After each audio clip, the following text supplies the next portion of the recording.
Hello, hello, Zuki here. I'm on my alt and just about to get started playing some of the MSQ again for Final Fantasy XIV. Alright, so let's go ahead and talk to this Radiant Guardsman. Alright, making sure all my sound settings seem to be in line. Hopefully you can hear the game. The Radiant Guardsman says, Honored Scions, you are free to enter at your leisure.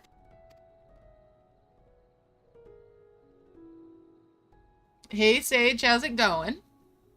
Alright, Radiant Guardsman says, as I cannot leave my post, I'm afraid you must make your own way. Should you require directions in the city, the sentry stationed at the fountain atop the steps should be glad to assist you. Here we go.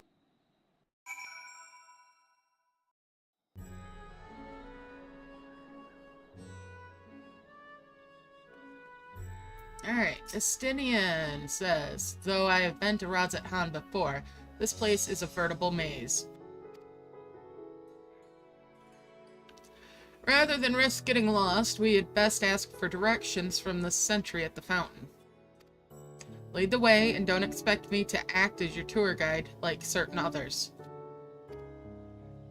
Alright, he's now accompanying me. Keep up on my side, blah blah blah, the usual stuff.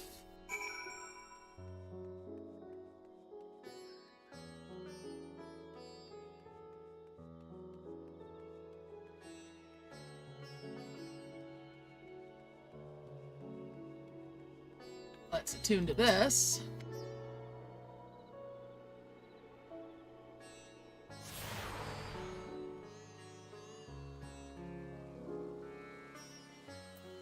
And now talk to the attendant, Radiant.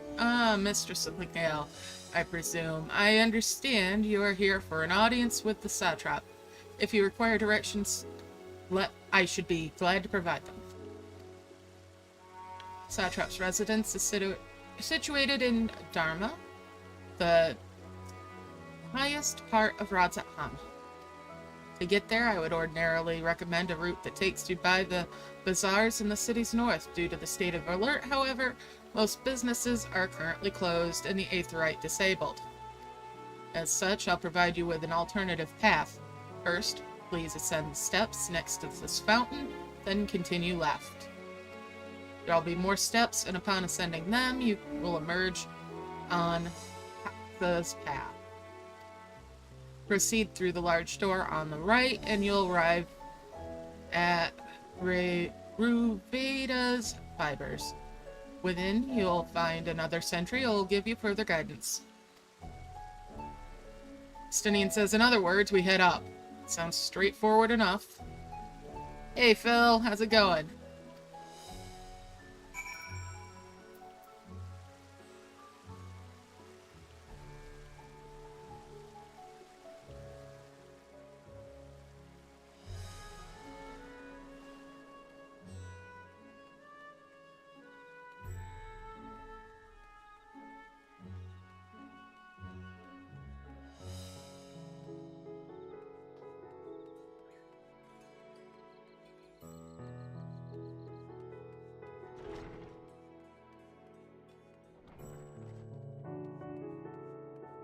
Alright, let's talk to this one.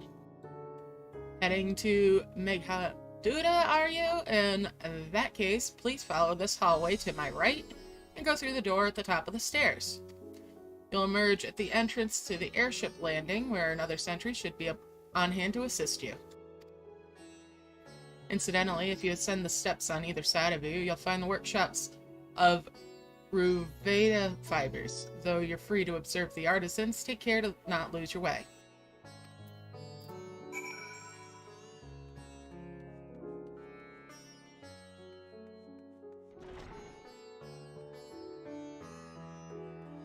Let's talk to Estinian over here.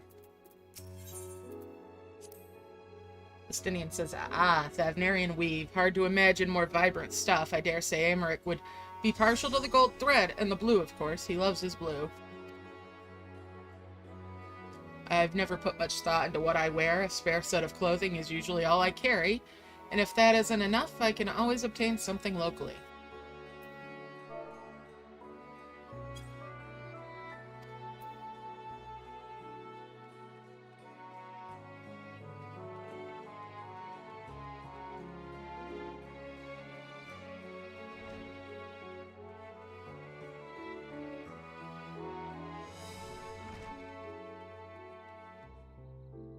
I think I actually went the wrong way.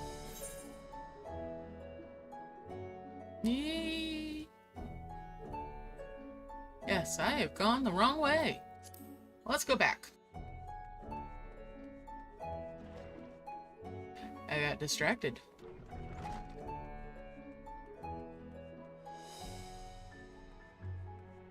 We'll go up this way then.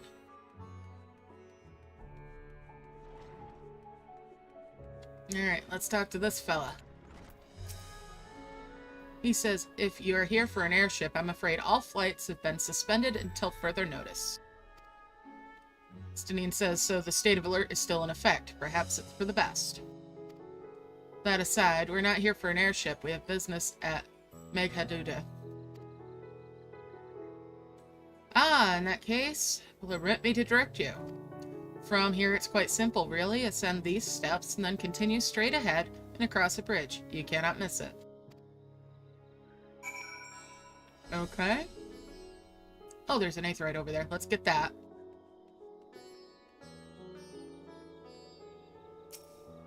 That Aethernet shard. It'll make getting around later easier.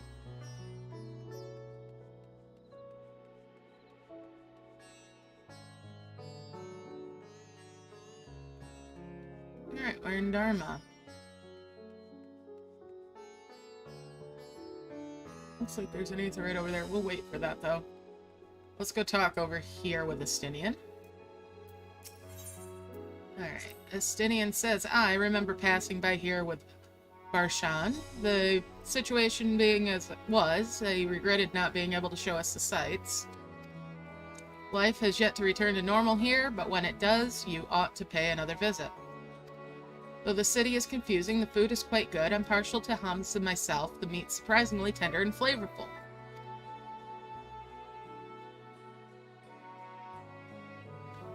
Irritated hums is squawk, squawk! I'm sure that dodo does not want to be eaten. Alright, let's go.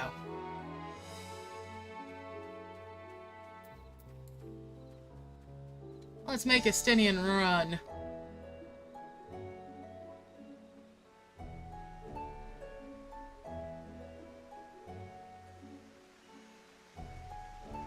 And we are going to grab that Aethernet shard.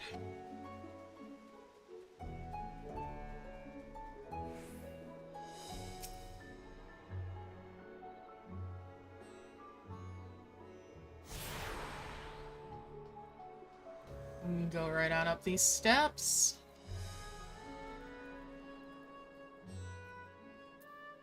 And talk to the attendant.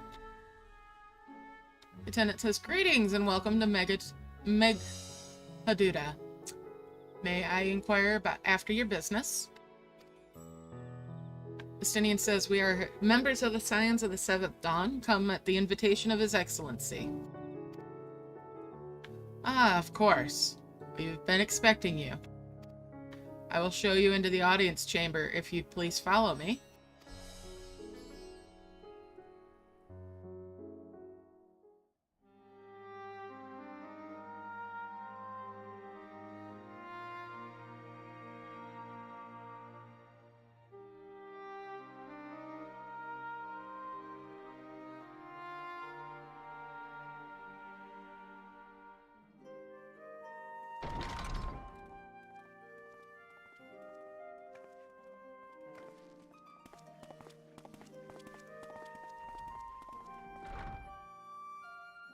Are we the last to arrive?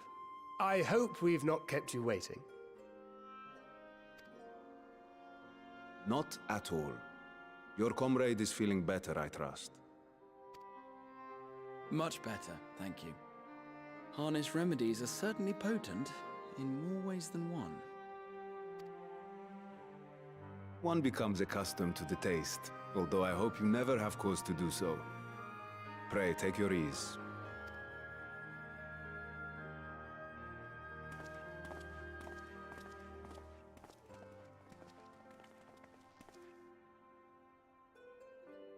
Full glad I am to see you all unharmed.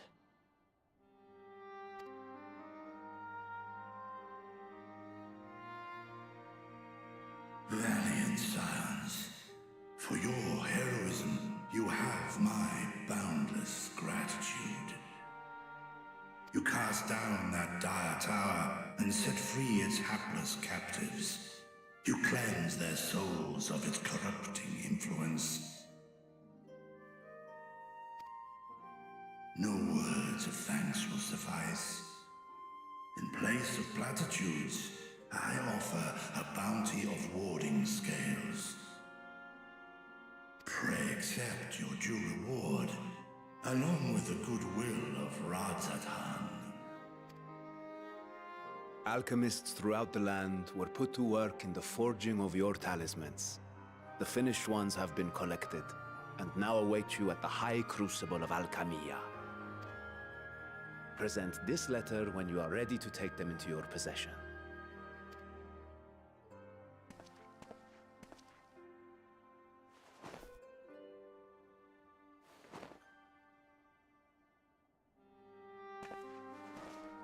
We are humbled by your generosity.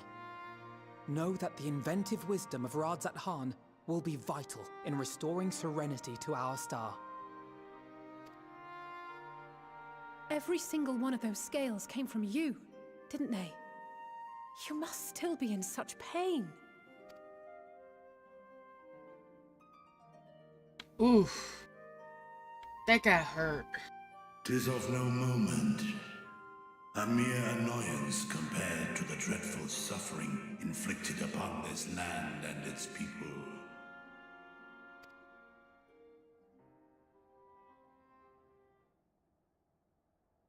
Albeit brief, my involvement in the Dragonsong War afforded me a glimpse of the myriad sorrows which consumed both dragon and man. Though you were half a world away, such tragedies as befell your kin must have affected you deeply. And yet, you chose to live among men. In the age when that conflict first bloomed, my choice had already been made. In some distant place, man slew dragon, and dragon slaughtered man. Yet no hate could I muster for those smiling faces which did look to me for guidance. Not even my brother's righteous rage could rally me to his cause. I huddled here, secret and still, hoping against hope that which I had built would remain untouched by the chaos and carnage.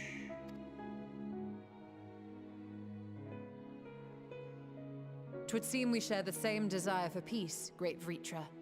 To that end, I wonder if we might trouble you with another question. The Telophoroi are intent on recreating the final days, an apocalyptic event which we know to predate the sundering of the star. As the longest lived among us, know you aught of this terrible cataclysm? Mm-hmm.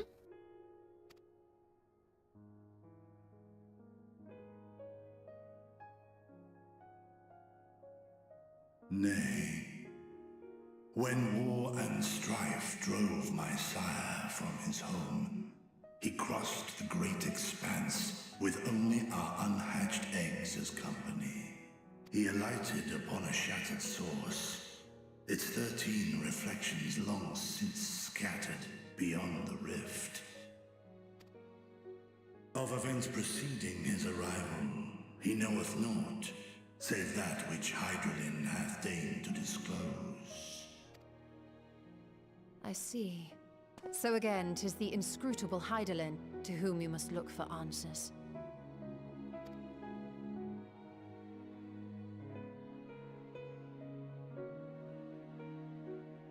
Seek you to divine the will of this star? If so, I have a tale which may afford you some small comfort. You know, I really think he is my favorite dragon in this game right now.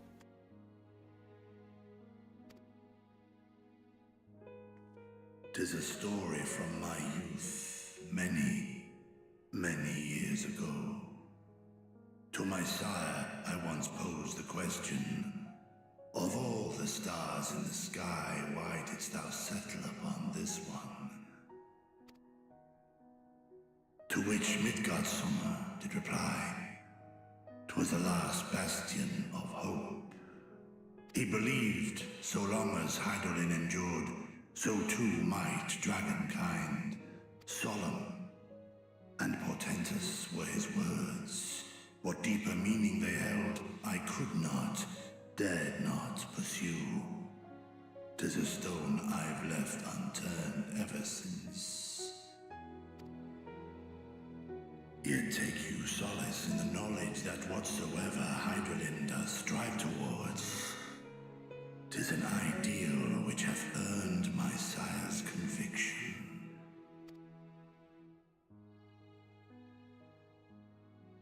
Thank you, Vritra. You've given us warm reassurance in a world gripped by cold uncertainty. While I'm sure we all have a great many questions, I think it's time we collect the talismans and be on our way. Our fight against the Talismans is far from finished.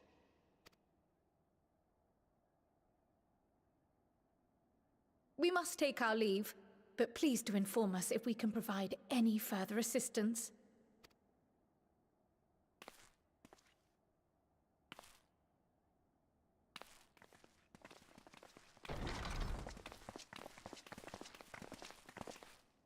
Prithee, a moment.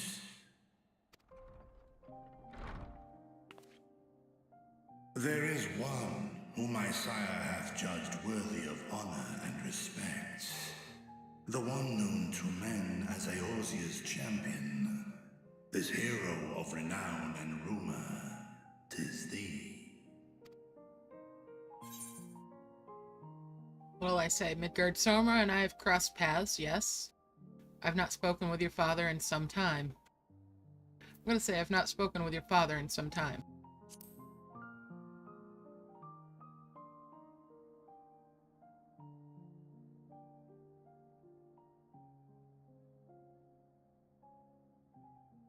In accordance with the covenant he forged with Hydaelyn, the stewardship of this star hath ever been his purpose.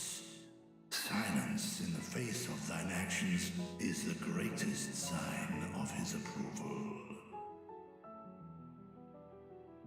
The minion was something that he created to go with us, and it carried his spirit. He's also the dragon that's wrapped around the, oh goodness, what is that dungeon? I can't think of the name of it right now. But Midgardsummer is in a couple of places throughout the game. He's also a mount after you get to a certain part in the main story. But yeah, he's in a couple places.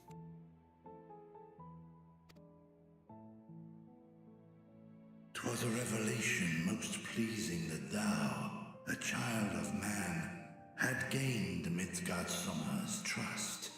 But alongside mine elation runneth a rivulet of dread.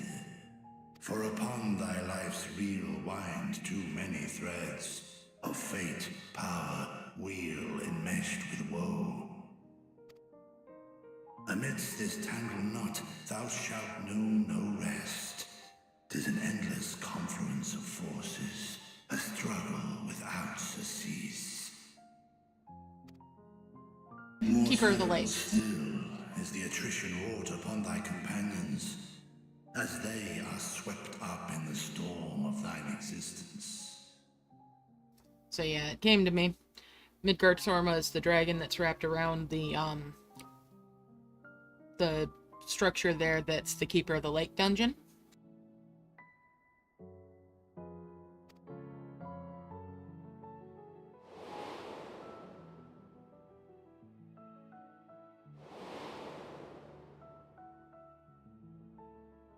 Moon burrito.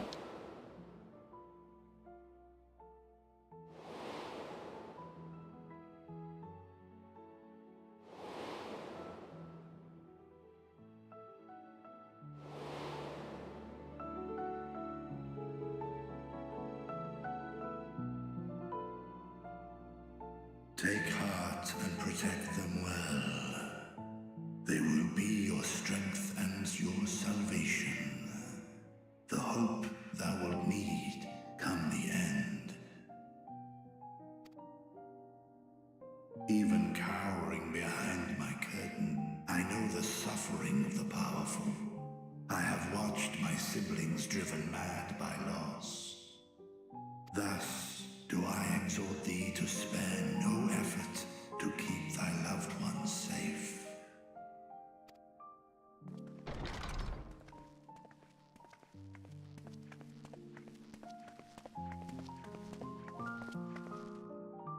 Apologies. We hadn't meant to interrupt. It's just that we do have a history of suddenly collapsing, and when you didn't follow us out... 'Tis I who must apologize. I have detained your champion overlong with idle chatter. Go. At war's end, I pray I welcome thee back into my hall, where together with thy joyful comrades, you may toast your triumph.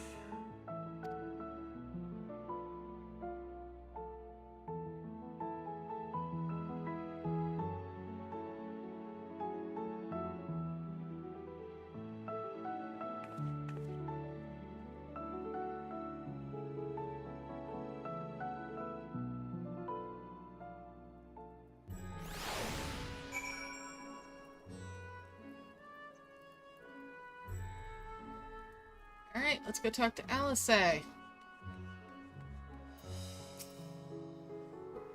Alisei says, so, what were you and Vitra talking about?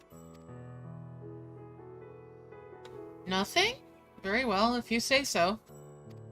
The others have gone ahead to the High Crucible. Let's catch up to them.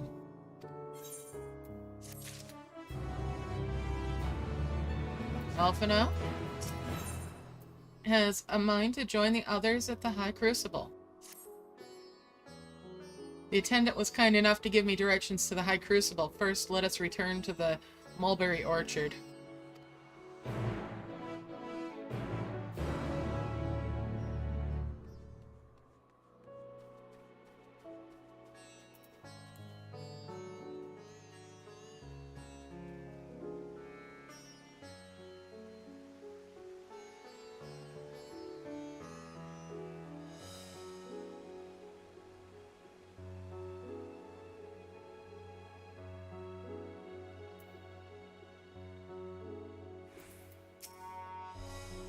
Alisei says, from here we're supposed to follow the path left and past the mulberries.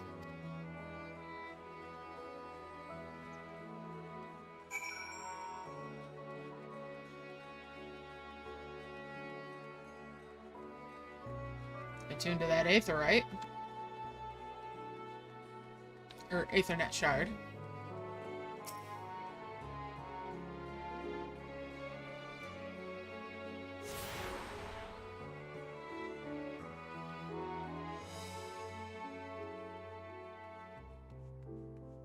There's the twins.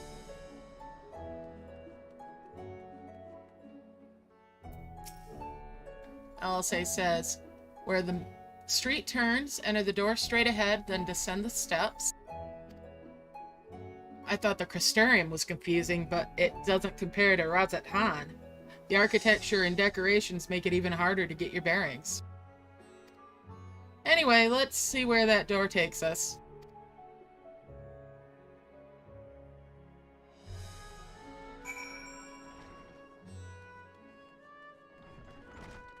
Loving that lamp, that chandelier. Alright, let's go down these steps.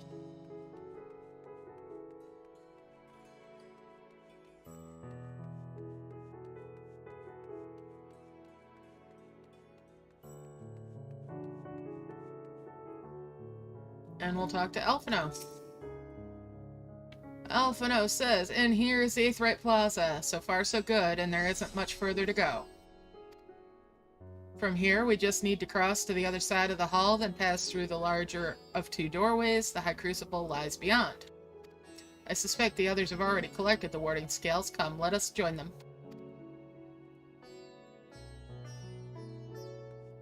Now, I do believe we cannot attune to this yet. Yeah, according to the message at the base, this Aetheryte has temporarily been disabled. Yep, okay, so we can't attune to that just yet.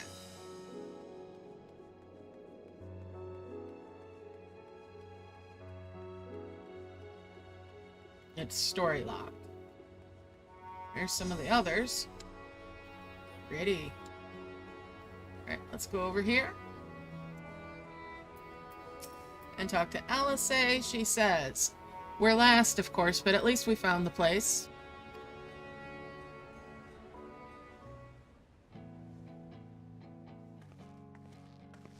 These are the talismans we were promised. Yes, and I made a quick count. There are far more than we could have hoped for. Enough to outfit an entire company of soldiers, in fact.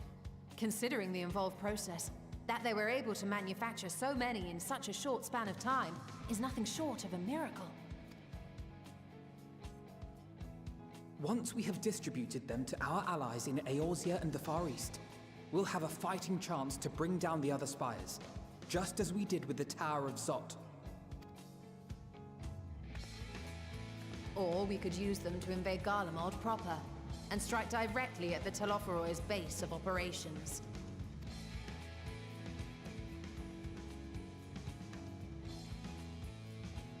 Of course, we would need to consult with various Alliance leaders before such a drastic measure could even be contemplated. To which end, I could set out forthwith and present the idea to each of our allies in person.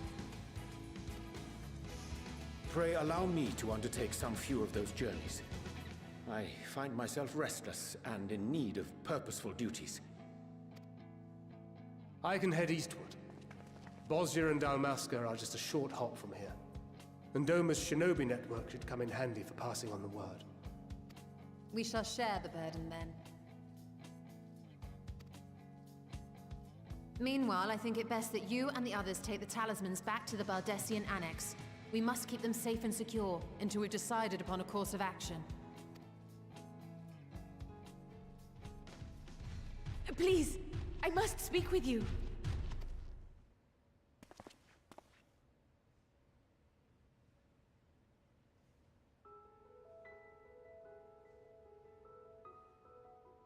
Nidana, you're awake. Yes. When I spoke with the carer at my bedside, she told me that one of the scions, a young woman, had cleansed me of the tower's corruption. It seems I'd been asleep ever since the treatment.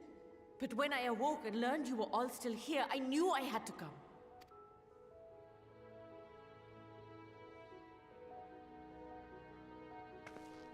As you said, Nidana was captured only recently.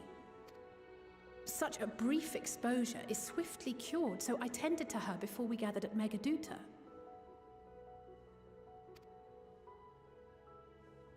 And I am truly grateful that you did. I cannot thank you enough. All of you, for everything you've done. Destroying the tower, rescuing our people. You've saved Thavnair from an awful fate.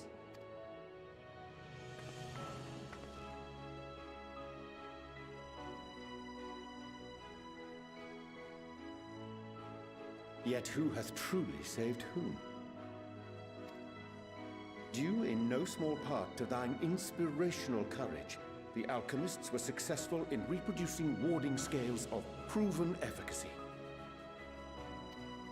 Replications of thy work now stand ready to travel across the seas, unto the hands of those who might wield them against this rising evil. The talisman? Is this true?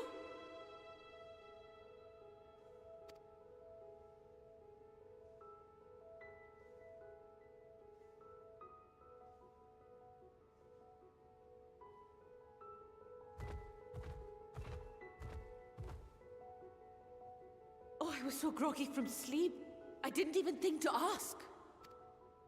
I love her. She's so sweet. Our great work sent across the seas.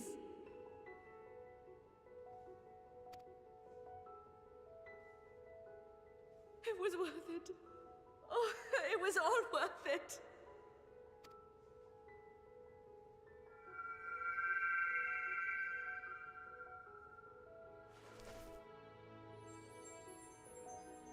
Ooh! Look at that. Its color is completely changed.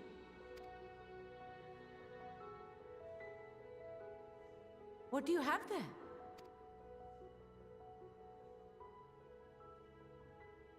How unusual. I wonder if the effect is a reaction to Akasha. I'm afraid I'm not familiar with that term. Akasha?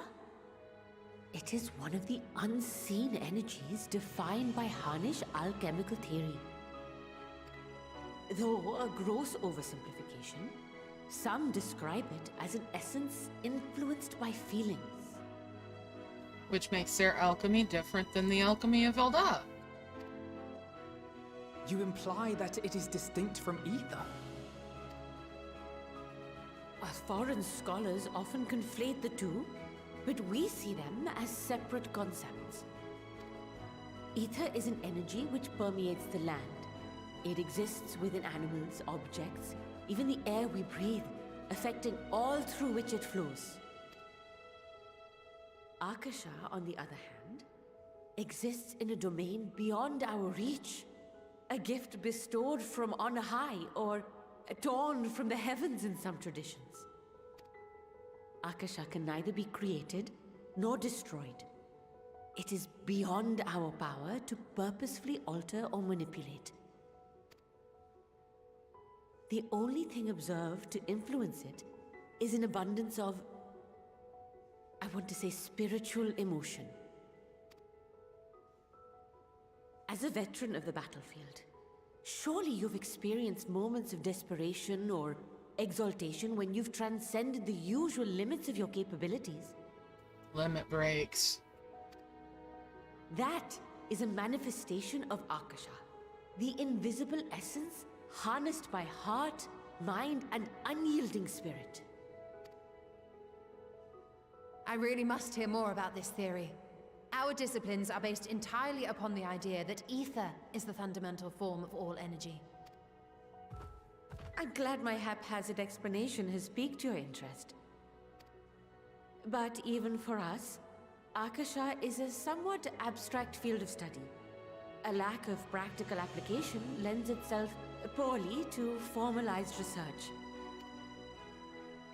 Which is why my analysis of your flower can amount to little more than idle speculation. I am sorry. Nonsense. You have nothing to be sorry for. Your insight is much appreciated.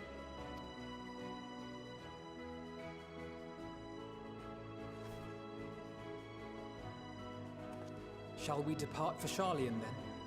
I will see to it that the talismans arrive at the Annex. And we will be in touch once our talks are concluded. I suggest you rest while you can. From here onward, sleep is bound to be in short supply.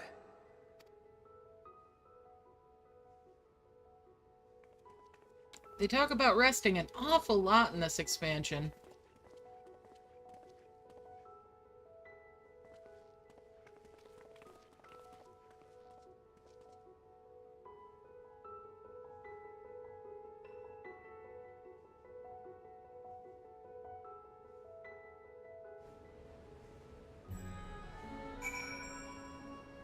Alright, to the Baldacian Arsenal then. Or Baldacian Annex, I should say. Wow, I'm thinking about Eureka again. Alright, to Ultralayan.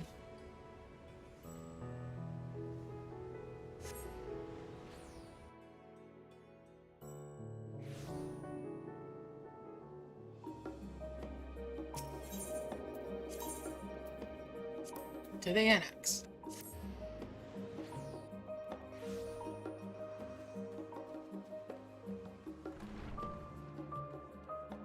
And trial. It's good to be back, and with the fruit of our labors safely in storage. For now, we have but to wait for the others to return from their respective meetings with the Alliance leaders. As Thancred suggested, you should get some rest in the meantime. Alright, let's talk to this guy. Welcome back! Corel has praised me of your recent accomplishments. What an amazing feat to eliminate a tower and pave the way to deal with the rest. While it isn't much, I've changed your sheets and plumped up your pillow. After all, there's nothing like collapsing in a nice clean bed after completing a major milestone, be it penning a thesis or defeating deiform entities. So, would you like to take a look at your new and improved lodgings now? Yeah, let's go to the chamber.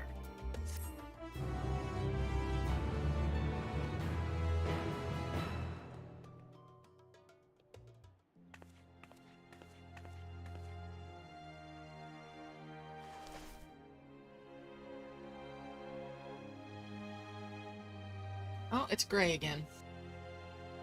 Or white.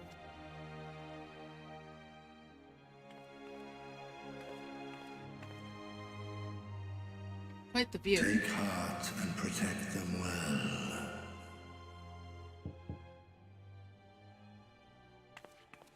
A knock at the door.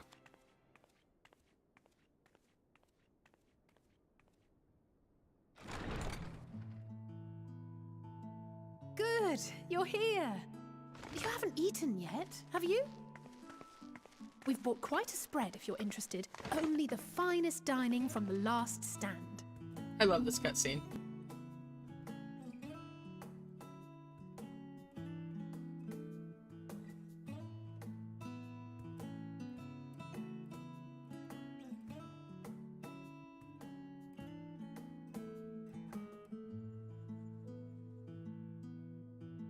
He's so happy with his burger.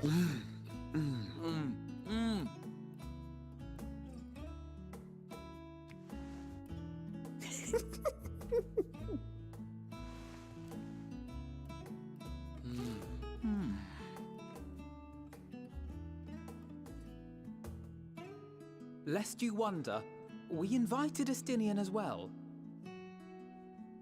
But he refused with a rather grim-faced, "No, thank you." I suspect Charlian cuisine is not to his liking. Oh, I don't know about that. Perhaps our lone wolf just needed some time apart. What? To perfect his brooding stare? Next time, I'll drag him out by the ear, sit him down in front of a Charlian feast, and see that he eats every last bite. Including your pickles, right? An excellent idea. Of all people, warriors must take proper meals and rest if they are to maintain a healthy constitution. Poor Estinian, beset on all sides.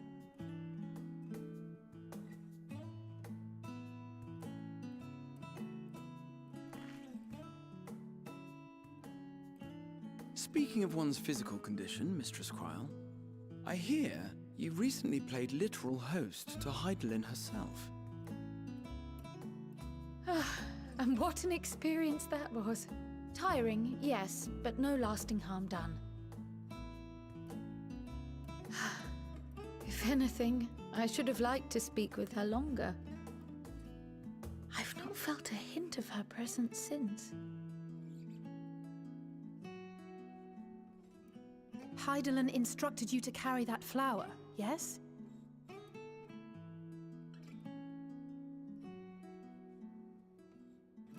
Twill be your guide, test and proof of your conviction. And then something about seeking joy in darkness, was it? Come to think of it, isn't that what happened with Nidana back in Radzat-Han? The flower did seem to radiate a joyful glow, as if reflecting the elation we all felt, the relief of a people with renewed hope. Indeed. And in turn, I felt buoyed by that radiance. 'Twas akin to spotting a beacon and knowing we were on the right path. I know we've not yet triumphed over the Talophoroi, or learned the full breadth of the Forum's plans. But even within the midst of our struggles, we find small moments of joy to sustain us. Rare and hard-won perhaps, but it is this pursuit of happiness that gives us the strength to carry on day after day.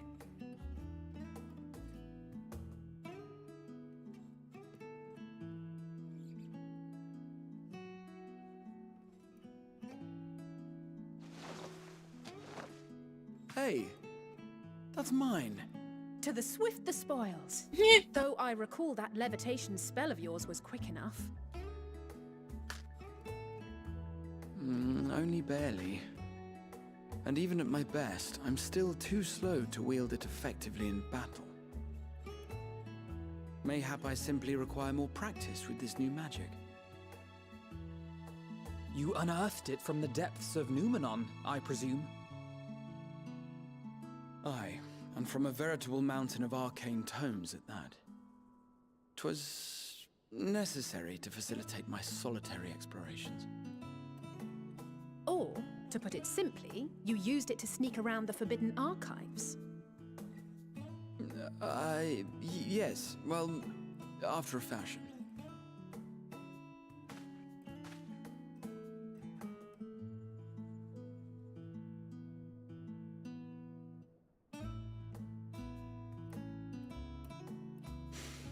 They're tall, you see. The shelves, they're too tall for me. And I could hardly move the library's platforms without attracting attention now, could I? Oh. He's so adorable.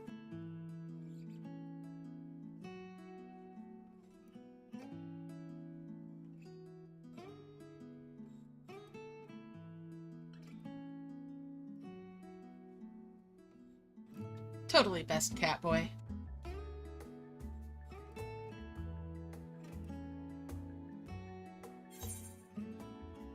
So what'll I say? Are we pushing it until dawn? Shall we call it a night? Or you do know these are my quarters? Are we pushing it to dawn?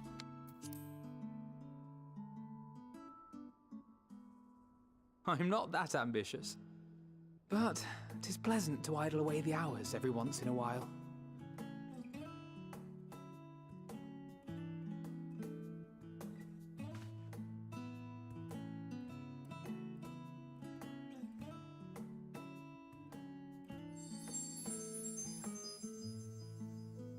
The flower's green. Contentment?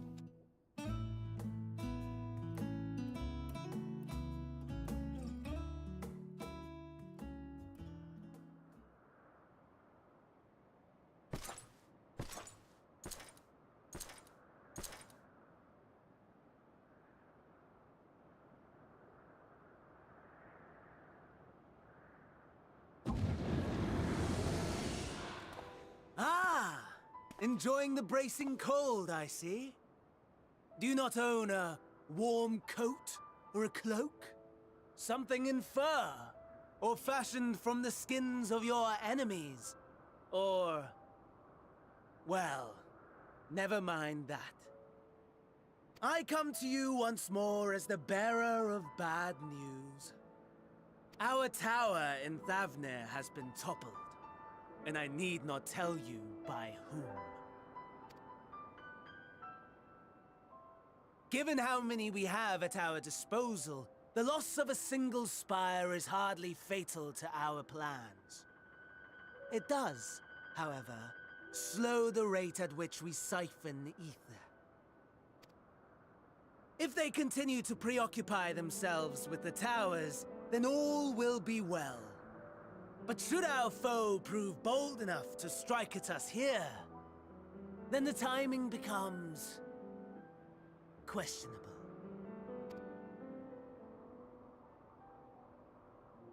Our foe is bold enough. Of that, I can assure you.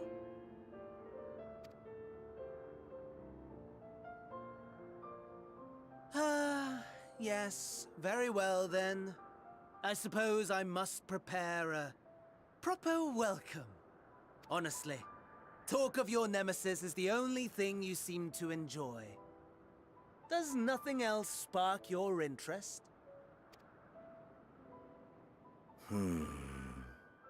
No. All else is equal. Equally tedious. Equally disappointing.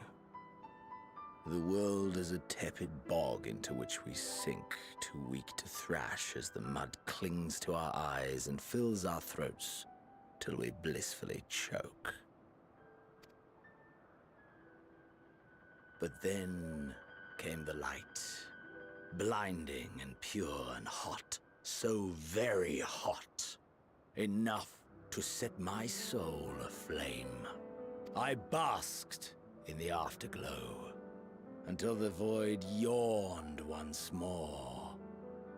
And then I knew the muck would never claim me again. There was naught for me ahead, so I drew the curtain on all that had come before.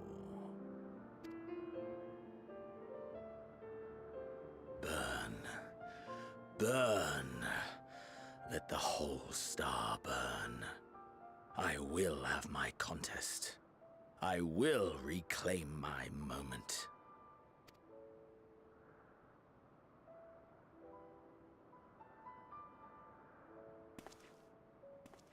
How wonderful that the emptiness of death has not dissuaded you from committing your life to its pursuit once more.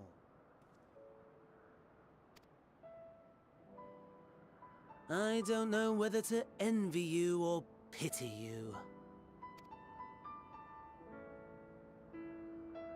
You question my disinterest, but what of yours? Despite your noisome antics, I sense you take little pleasure in this endeavor. Mercy, my lord. Such pointed barbs from one who barely acknowledges my existence. Nevertheless, you are mistaken. For I do find this part somewhat enjoyable.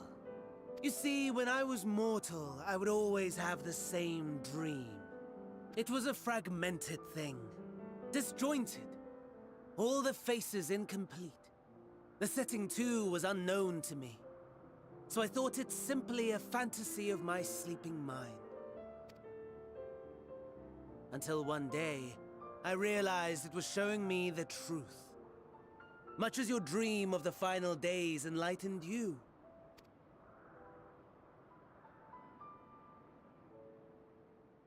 And soon, very soon, the rest of the world will see the truth of my dream, too. Yes, I think that is something we can both enjoy.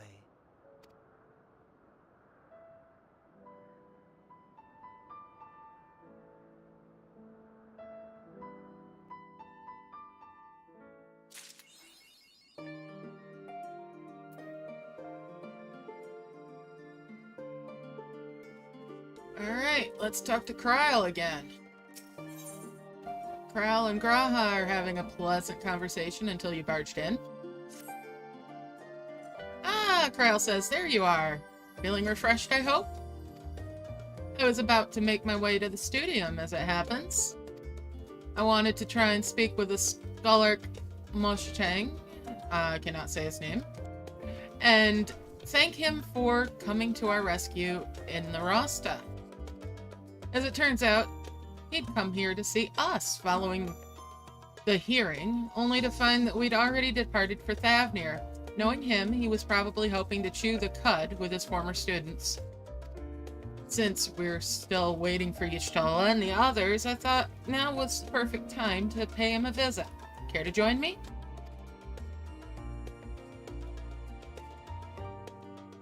Then that's settled. The twins will be coming too, assuming Alphino can tear himself away from his new toys. I'll let you rally the troops while I go on ahead to Phenomenon. Graha says, considering my recent impropriety, perhaps I should avoid showing my face around the studium for a time. Corel says that might be for the best. If the others should return, tell them that we will not be long.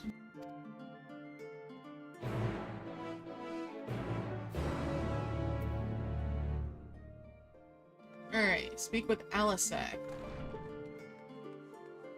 There she is. Ah, Alfie's learning now to use his sage tools some more. Alright, Alisag says... Heading out for a stroll? The scholar himself was here? In that case, what are we waiting for? Alphino says, I too am eager to see him, though I somewhat dread the thought of visiting the studium. I dare say our notoriety precedes us. Alphino, of all people, is worrying over his reputation, and at our alma mater, no less. Well, wonders never cease. You'll understand soon enough. Off we go.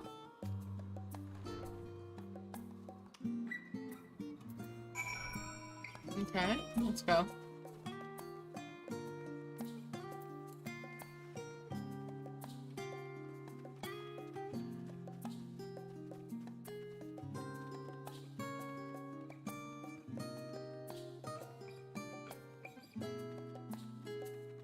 Could have used the Ethernet.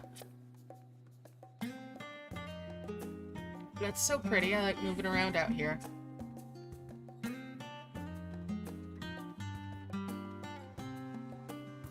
Cryle.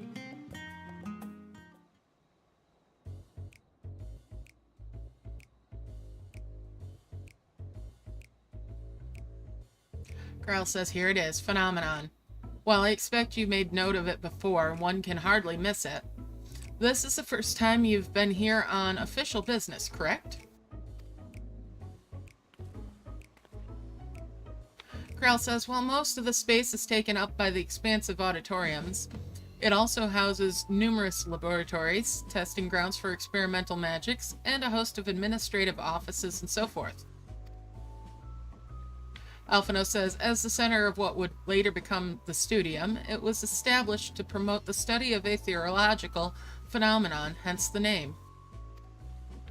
Though with ether being a fundamental aspect of nature, its scope expanded to include every conceivable facet of life and even the universe itself. And then, in the 432nd year of the Sixth Astral Era, Phenomenon was decreed complete and the studium officially opened as a place of learning. With a long and storied history, it is without question the world's leading authority in etherology, the arcane, the occult, astronomy, and countless other fields, standing proud as Alice and Crowd like Shoreland's foremost educational institute.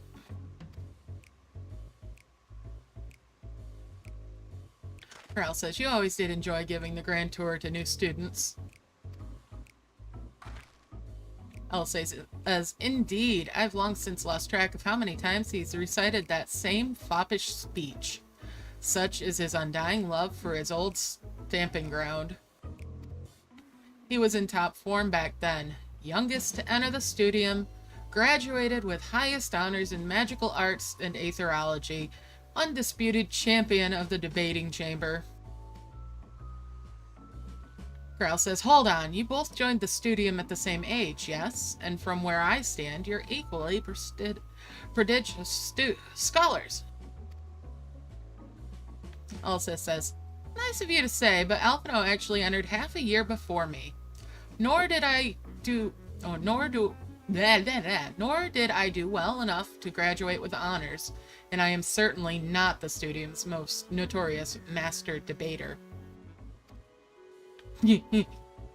Alice says, in all respects, have I ever been in his shadow? If nothing else, just remember that this was where the legend of Alphino Levior began. We should expect everyone to be fully aware of our recent escapades. Hopefully we'll be somewhat more welcome here than we were at the last stand.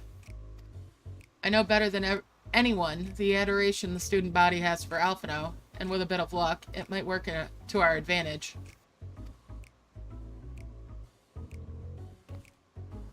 Crowell says, well, there's no time like the present. First things first, let's look for the scholar. Other faculty tend to frequent their offices, but unfortunately for us, he's fond of wandering wheresoever his whim takes him. Let's split up and ask the students if they've seen him.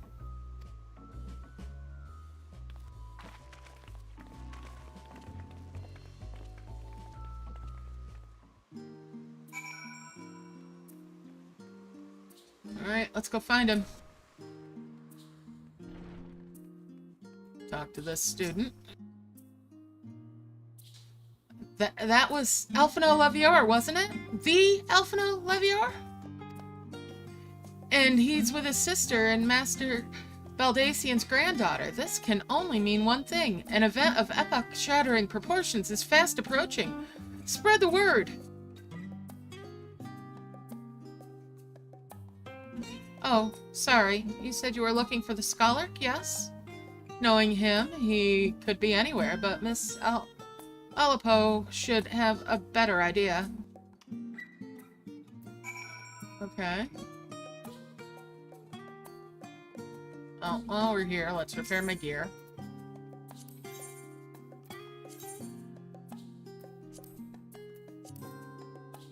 Alright. I'll check the summoning bell out too, because I do have stuff on the market.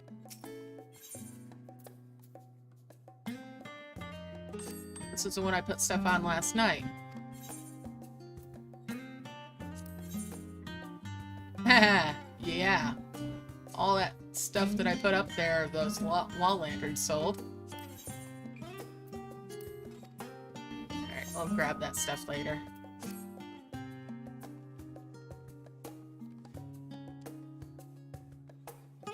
Let's look over this way.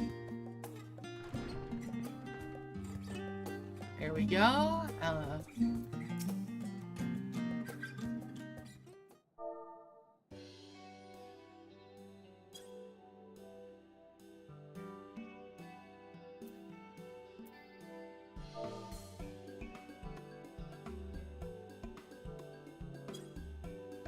Alright.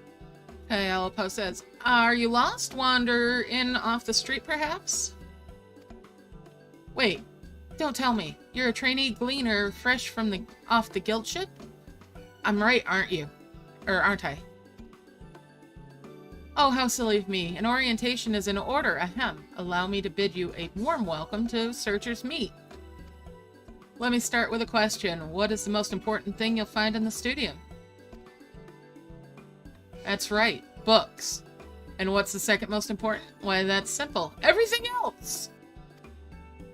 That's what we deal in here at Searcher's Meet.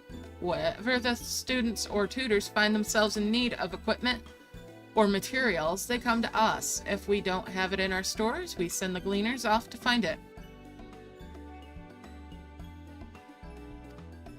Honestly, you wouldn't believe some of the requests we get. Eye of Pesa this, tongue of Eigentoad that. It's enough to make your hair stand on end. Which is possibly what some of our students are trying to accomplish, this being a school of magic and all. As our newest gleaner, you'll have your work cut out for you, but I think you'll find it quite rewarding. What'll I say? The only thing I'm interested in gleaning is information on the scholar's whereabouts, or I've tracked down many miscellaneous knickknacks in my time, but I'm no gleaner.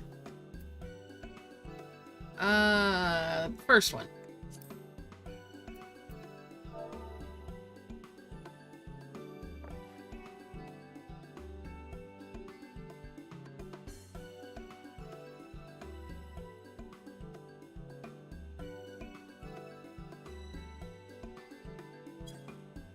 Alright, I beg your pudding? You're not a gleaner? Then this was all an elaborate ruse? No, wait, come to think of it, you never actually claimed to be one in the first place. My mistake.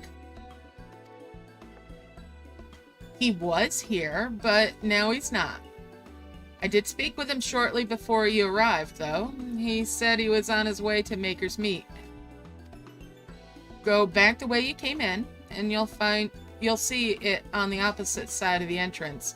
It's a laboratory of sorts, home to many rare and expensive curios, not to mention alarmingly frequent accidents. If you lose your way, just follow the blood-curdling screams.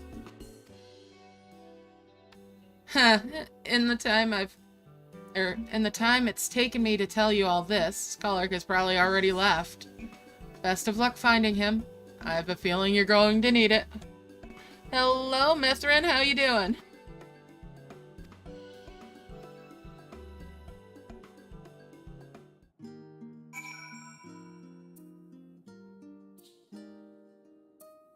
Alright, let's go back out and across the hall.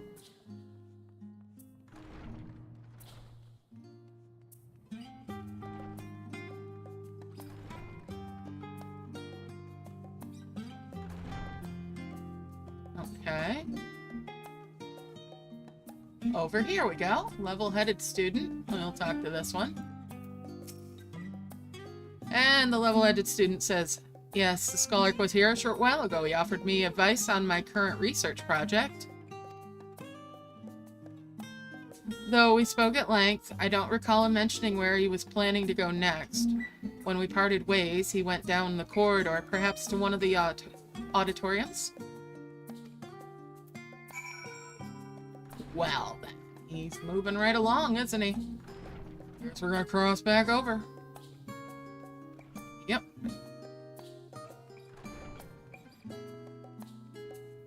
Alright, left, right, center. And this one.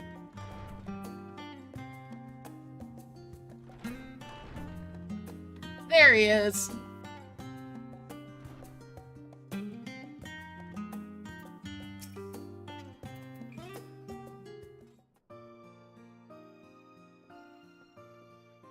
I remember you.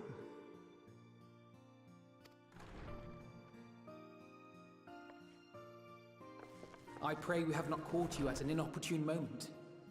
We wanted to offer our thanks for your kind words in the forum.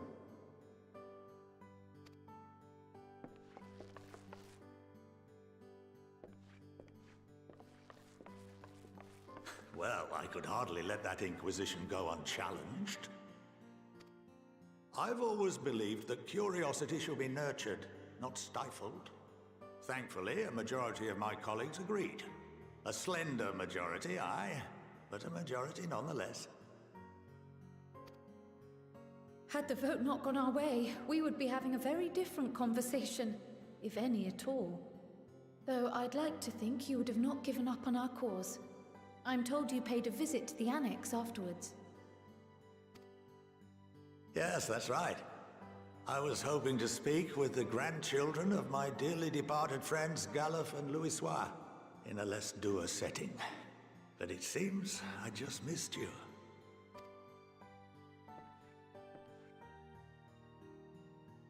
I still can't believe how much you've grown. If only your grandsires could have seen the way you presented yourselves to the Forum. Why, it fair brought a tear to my own eye. You must have the patience of a saint, putting up with this lot and their antics. Never mind Matoya's prize student. I like him.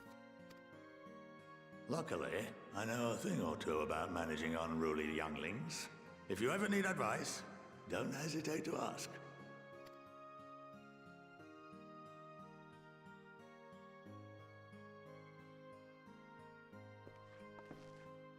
If I may, there is a rather more pressing matter we wish to discuss. What can you tell us of this duty that the Forum must fulfill? Nothing, I'm afraid. Like all humble servants of the Forum, I am sworn to secrecy. Or rather, I couldn't tell you if I tried.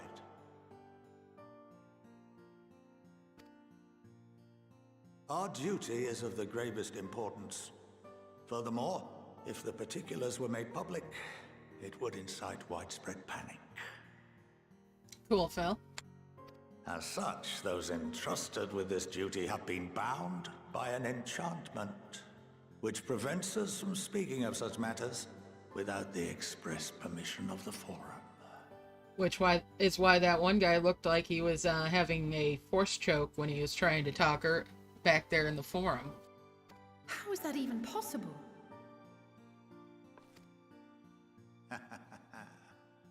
It's been some time since I last gave a lecture. Please, take a seat.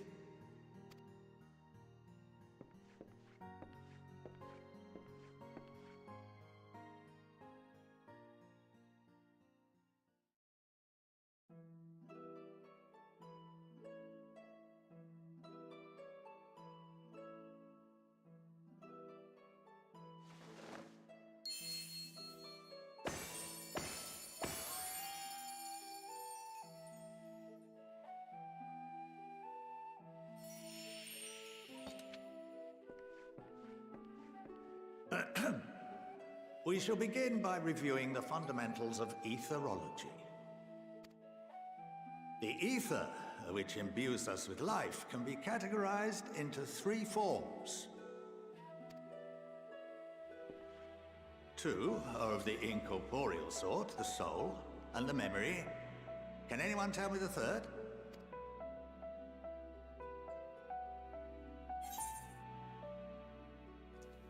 What'll I say? Corporeal Ether, magic, or, let's go with,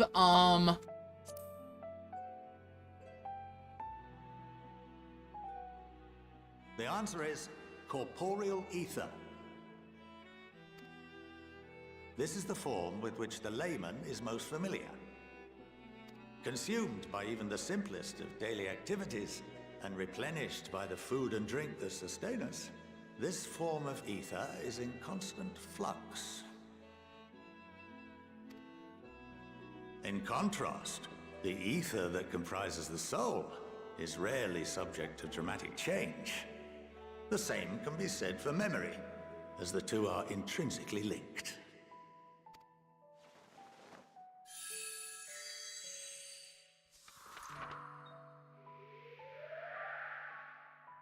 Picture the soul as paper, and memories as words written upon it.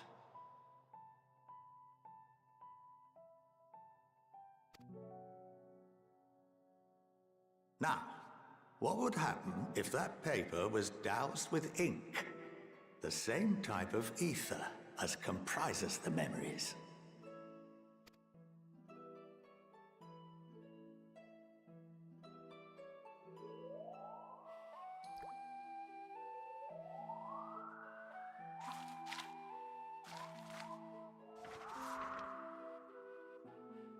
It would blot out everything that was written. Precisely. We would be unable to recall the memories, and any activities that depend upon them would be hindered as well.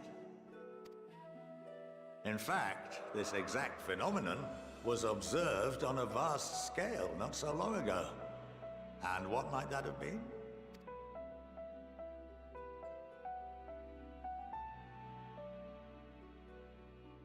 The 7th Umbral Calamity. The people of Eorzea vividly recall Bahamut breaking free of the Lesser Moon and raining hellfire down upon the realm.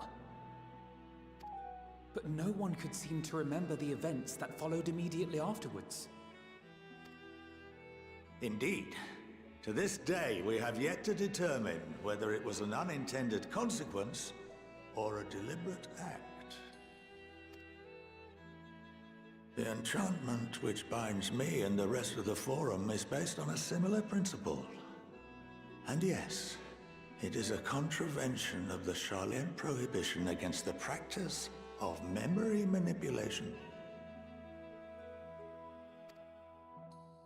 Only when a new member is inducted and told of our great duty are they subjected to the process.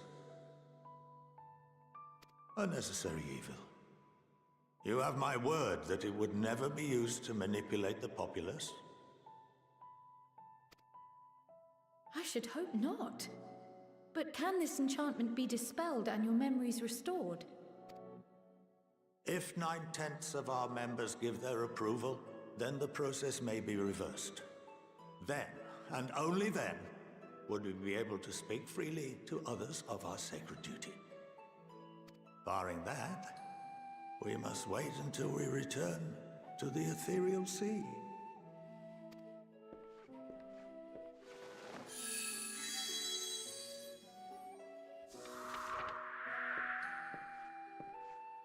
For there we will be purified, the blots upon our souls washed clean.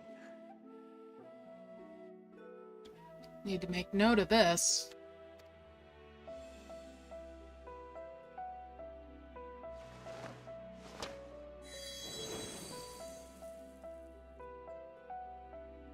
And our memories drift apart and dissolve, rather defeating the purpose, I suppose.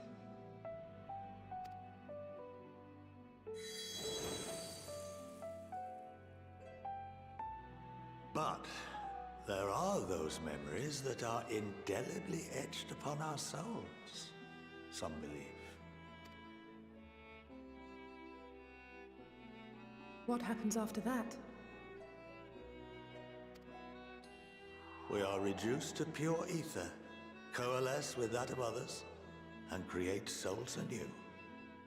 Alternative schools of thought assert souls remain whole and return to the corporeal world, reborn into another form. Both theories have their proponents. Personally, I consider each equally probable.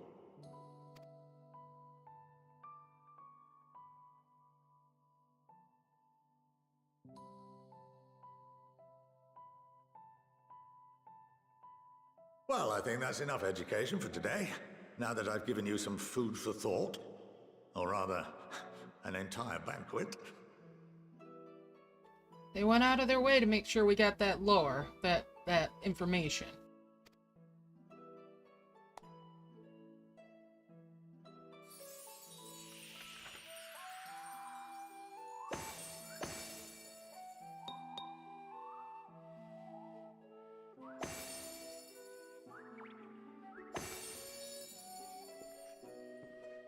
I would remind you that although I'm unable to assist you with certain matters, the resources at my disposal may still be of use to you. I'll arrange for you all to be given the run of Phenomenon. Of course, as associate to our alumni and the students of Baldessian, this privilege is extended to you as well, my friend. Oh, and I suggest you speak with Ki Aliapo. She's well known among the artisans of Sharlayan, and her network of contacts may prove useful in your search for knowledge. I wish you all the best in your pursuits, wheresoever they may take you.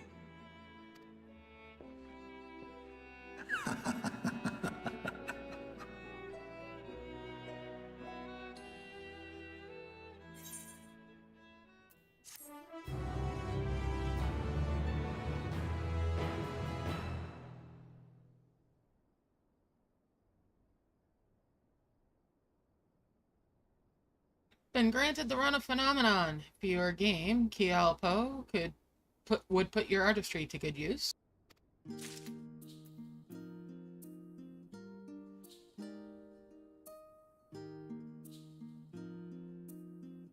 Alright. Well then, let's talk to Kryl. Kryl is still digesting a rather hefty portion of food for thought. Kryl says, well, that's given me much to mull over. I feel as though we're one step closer to understanding the Forum's true motives and the mysteries of life itself for good measure. It's funny. I came here with the intent of expressing my gratitude, only to leave more indebted than before. I have a feeling his friendship and support will be a great boon in the days to come. And on that note, let's head back to the Annex.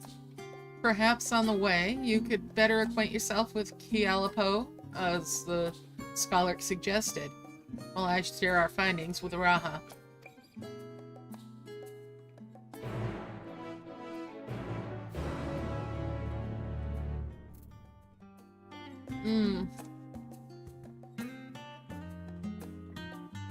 Let's go back to the Annex.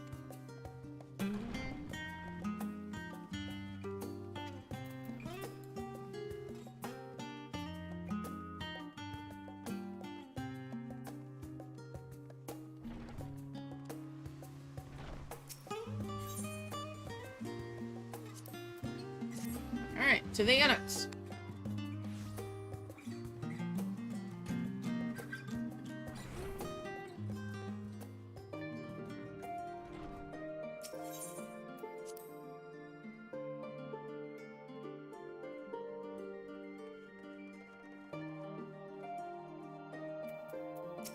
Grahatia.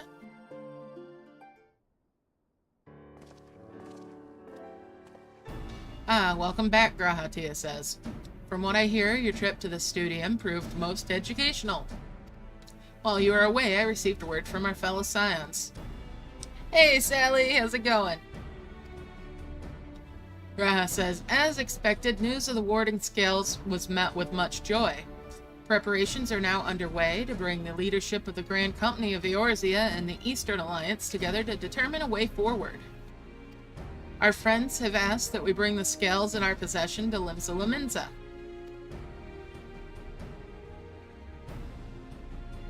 Alisei says, so, the time has come for us to go on the offensive?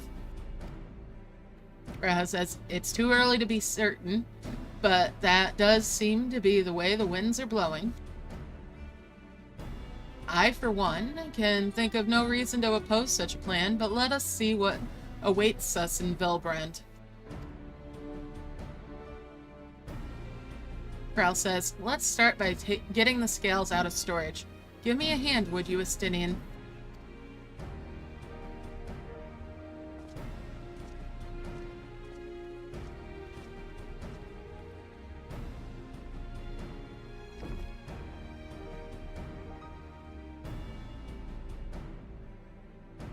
Glad to hear it, Sally. Kral says, phew, I didn't realize those crates were so heavy. Kral says, I shouldn't complain though. Vitra and the alchemists of the great work put their heart and soul into each and every one of these scales. So you must treat them with the utmost care. Alisei says, are you coming with us? Or are you not coming with us? Kral says, as much as I'd like to escape the Forum's watchful gaze, I've little choice but to stay behind. We're already on thin ice, and if I, in my capacity as our official representative, were found to be consorting with foreign powers, well, you can imagine how that would go. I shall remain here and do my utmost to avoid ruffling any more feathers as I await word from Master Matoya and our other allies.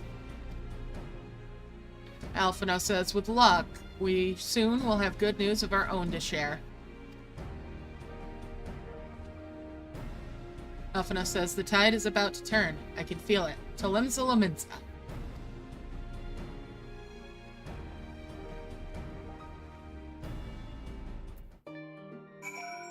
Alright, enter the command room in Limsa Laminza. Alright, let's go to Limsa.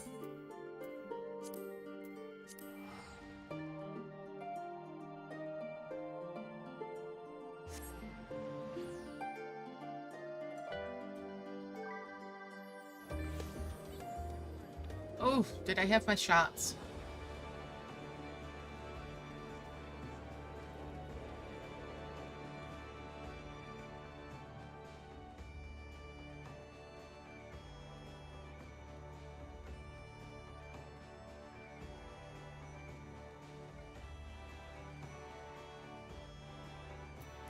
Alright, let's talk to this Storm Sergeant.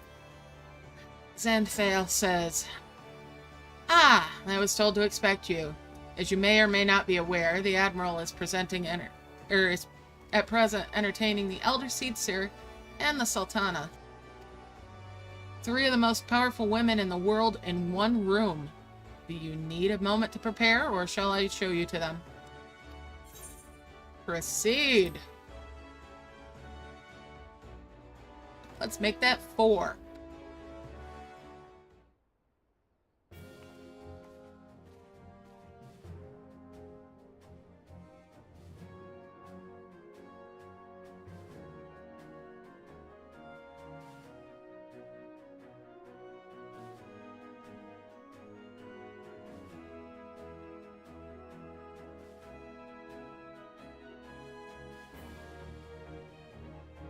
Merweb says, my apologies for calling you away from Charlene at such short notice. On the contrary, Alphino says, we are honored and grateful and pleasantly surprised to be joined by such esteemed company. Reconnaissance says, 'twas only right that this discussion be conducted in person. We are locked in a wartime attrition. Our forces struggle to contain the threat posed by the towers, and it is only a matter of time before we are overwhelmed. Oh wow, thanks for sharing those pictures with me, Mithrin. That's a blast from the past. Alright, Connie Senna says, victory will only be claimed through the decisive action, and we have taken the initiative to set the wheels in motion. Alphino says, it is reassuring to learn we are all in accord. But, might I ask what your plan entails?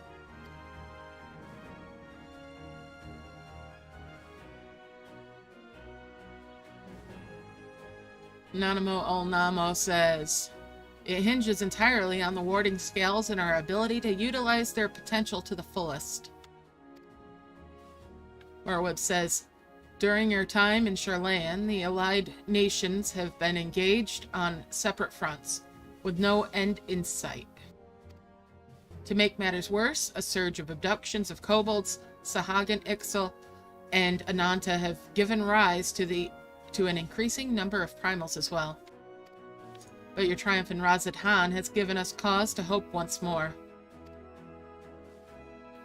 Sultana says, the time has come to free ourselves of this menace. And it is you, the Scions of the Seventh Dawn, who have shown us the way. While the bulk of our forces will continue to hold the Talophoroi at bay, we will dispatch our finest to strike at the enemy's heart, Garlemald. These brave few will be the Islabard Contingent. Alphino says, to think such progress has been made in so short of a span. Morweb says, its objectives are twofold. The first is to provide aid to the people of Garlemald.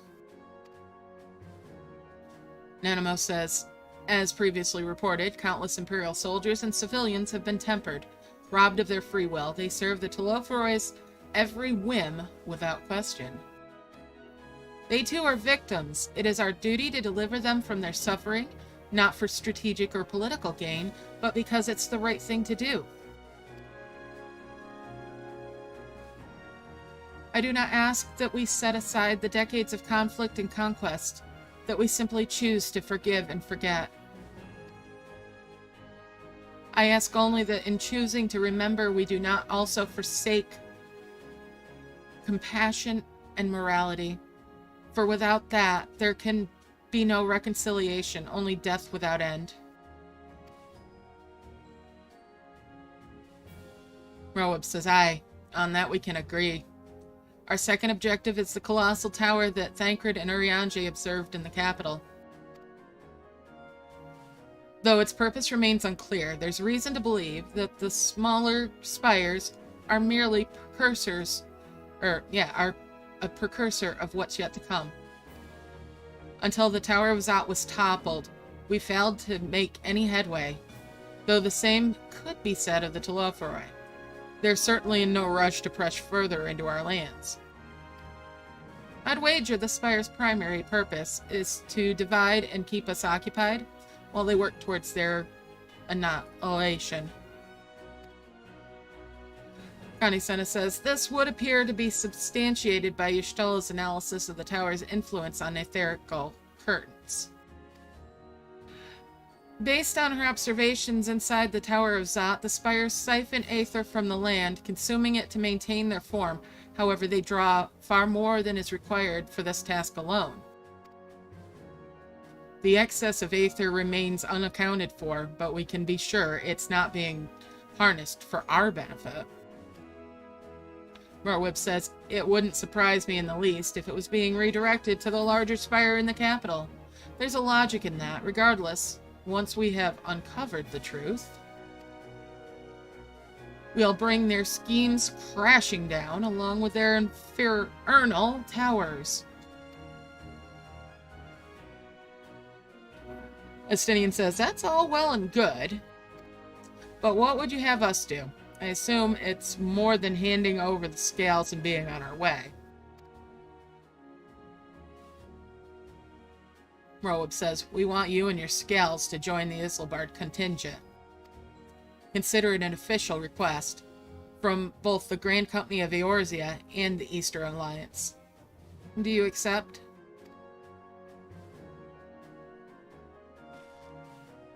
Elsie says, perhaps you should be the one to answer that.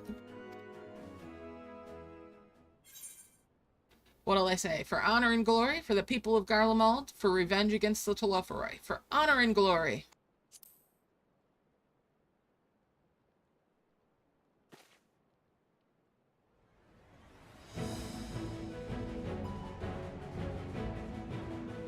Couldn't have put it better myself, Morwub says. Kanisina says, Y'shtola, Thancred, and Urianger have already pledged their support and are on their way to meet the rest of the contingent. They were positive you would come to the same decision as they did. Luckily, for all involved, their prediction was correct. Nanamo Olnamo says, once you have delivered the warding scales to El Amigo, the contingent will embark on its journey to Islabard. Raban and Lord Emmerich are overseeing preparations, so I suggest you make yourselves known upon arrival. Morwood says, pack warm clothing, furs, and the like. Without it, the cold will do you in before the Taloforoi so much as draw steel. As for us, we'll keep the enemy busy while you're gone. They're not the only ones who can create a diversion. Now go, safe in the knowledge Eorzea will be as you left it, or better, upon your return.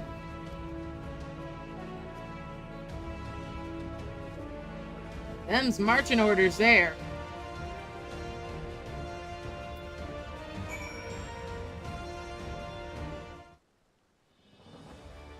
Alright, speak with Raban in the Alamegan Quarter.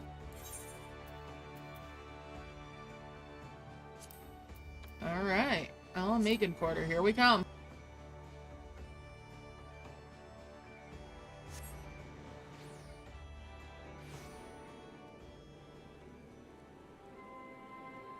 Now let's go find Raban.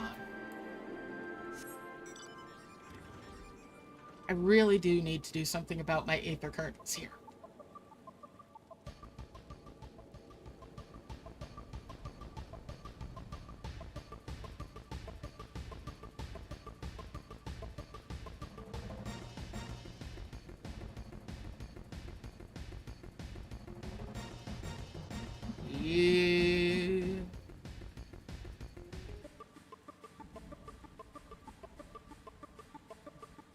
Be a lot faster if I flew.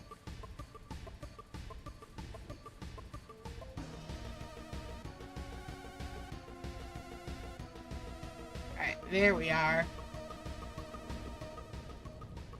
We're gonna pick this up, I think. No. No, we're not gonna mess with that. Raban!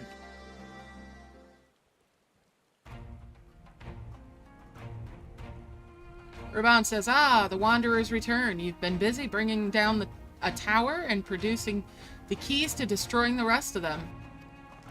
You should be proud. Those warding scales of yours are what's made this whole venture possible. Elfina says, will you and Lord Emmerich be leading the contingent?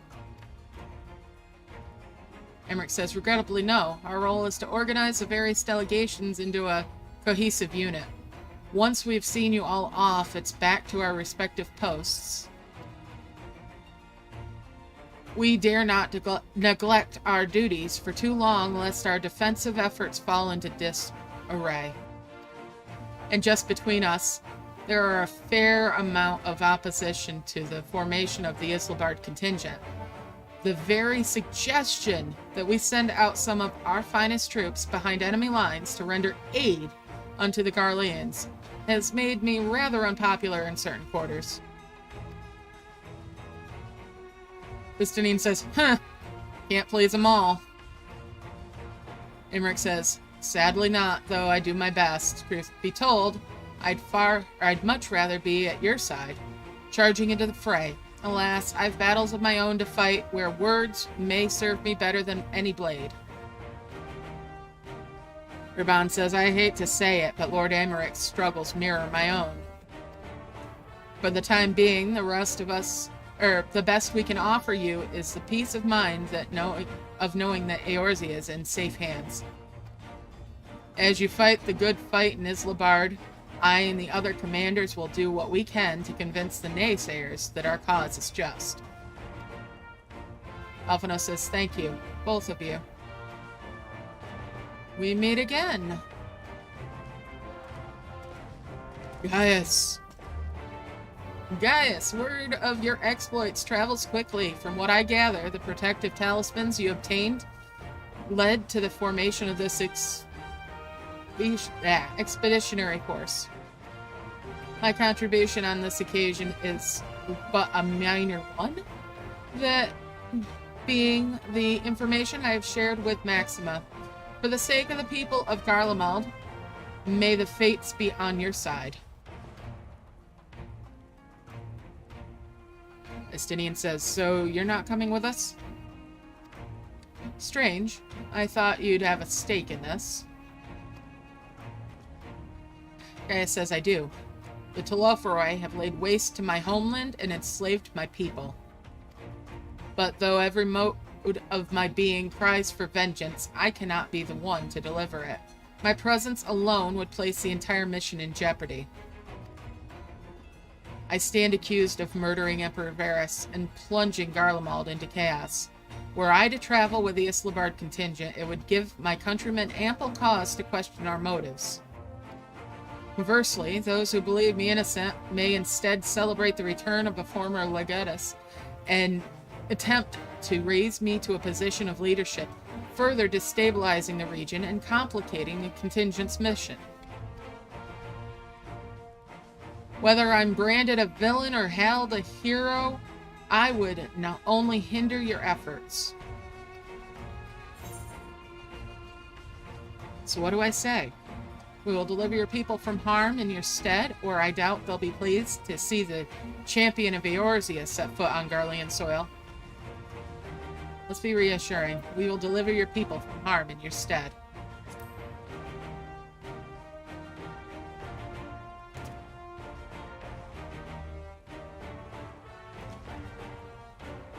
Gaius says, for what it's worth, you have my gratitude. You and your comrades have the strength and courage to deliver my countrymen. I'm certain of it. Maxima says, in light of Gaius's rather unique circumstances, I instead will assume the role of your guide. Though I may have defected for political reasons, my love for Garlemald endures. I would stop at nothing to protect her and her people. Raban says, well said. Might I ask you to escort our friends inside?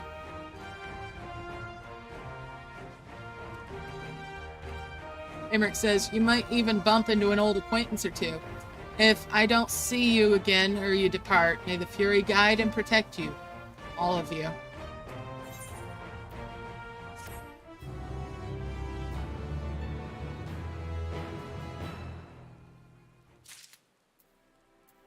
Alright, let's talk to Maxima. Ooh, a gift. Maxima would have you meet your new traveling companions. The other members of the Islabard contingent are gathered in the Royal Palace. I shall inform them of your arrival, so please make your way inside as soon as you are ready.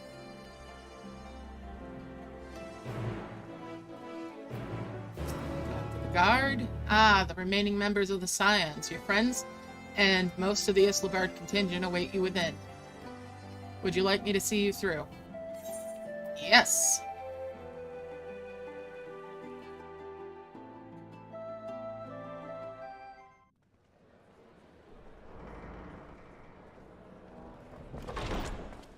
By the 12.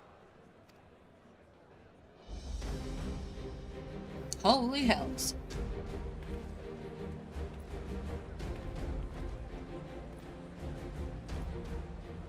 Glad you could join us. I hope you don't mind, but we went ahead and started without you. As you can imagine, our traveling companions were eager to become acquainted. 'Tis a rare thing indeed to see such a diverse and talented group of individuals assembled for a single purpose. We fight not only for the sake of Eorzea, but for the entire world, including the people of Garlemald. Much rides on the efforts of the Ilzabard contingent. Indeed, which is why I am glad to find myself in the company of many trusted comrades, yourselves included. Lucia! I have come at the behest of Lord Emmerich, who has honored me with the role of Ishgard's representative. And for the good of all nations, not least my former homeland, I am determined to see this mission through to its end. We have a hard road ahead of us, but walk it we shall, together.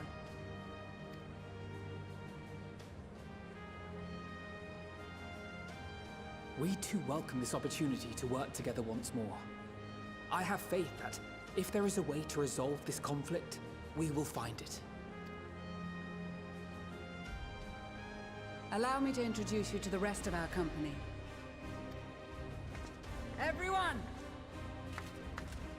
If I may have your attention.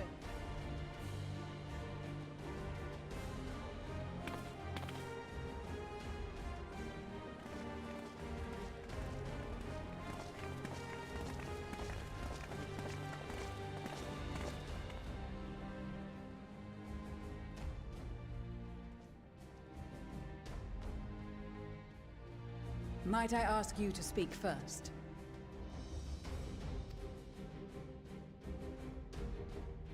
If I must. I am Arun Senna, spokesman for the Gridanian delegation. Here on behalf of my esteemed sister, the Elder Seedseer. We shall provide support and protection to those in need during our time in Garlemald. To that end, I am joined by healers selected by the Conjurers Guild, with the Order of the Twin Adder's Finest serving as our escort.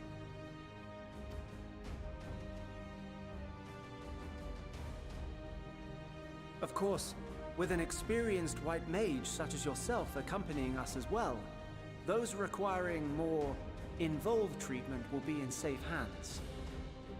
Raya O sends her regards, by the way. Suppose I'd better say my piece. Wait, I know you. The name's Sicard, in case you've forgotten. Truth be told, I'd rather you had forgotten. Any road, the Admiral asked Captain Hilfear to send his best, and for whatever reason, he picked me.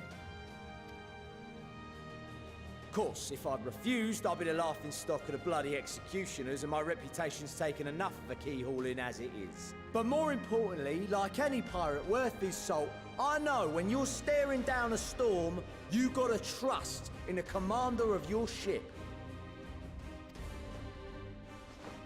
So if the Admiral wants us to go to Garlemald, not for plunder and glory, but the promise of peace in our time, then that's what we'll do. Since we all know how much the Empire loves its steel, we thought we'd bring along a few smiths to make the most of it. Give them a pile of scrap and they'll cobble together anything you fancy. Of course, just like the Gridanians, we got fighters of our own. We might have come with a more constructive purpose in mind, but we're more than capable of cracking skulls, believe you me. Well, you're certainly raring to go. But then again, so are we. The most dependable warriors of Uldar and Alamigo have assembled at the Sultana and General Aldin's behest.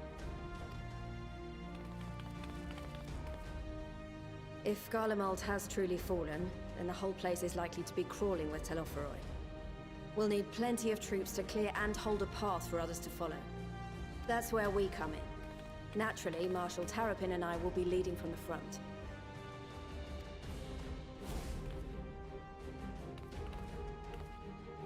It's been some time since I last saw you in your element on the battlefield.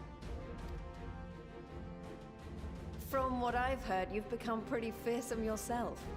Master Matoya, the avatar of destruction.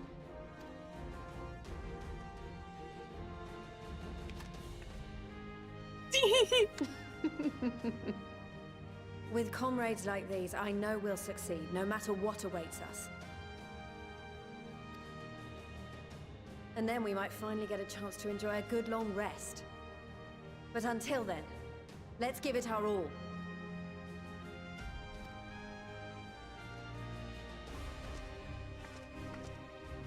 As for Ishgard, we Temple Knights have come in force to uphold our nation's commitment to the peace and welfare of our allies.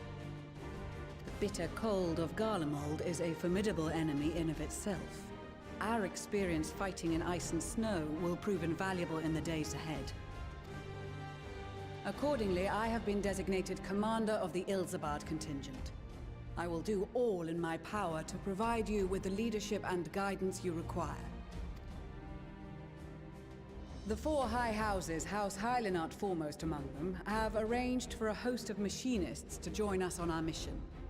Their knowledge of Imperial Magitech is sure to be a great boon. They will address any problems of a technical nature, together with the smiths of Limpsa Lomitsa.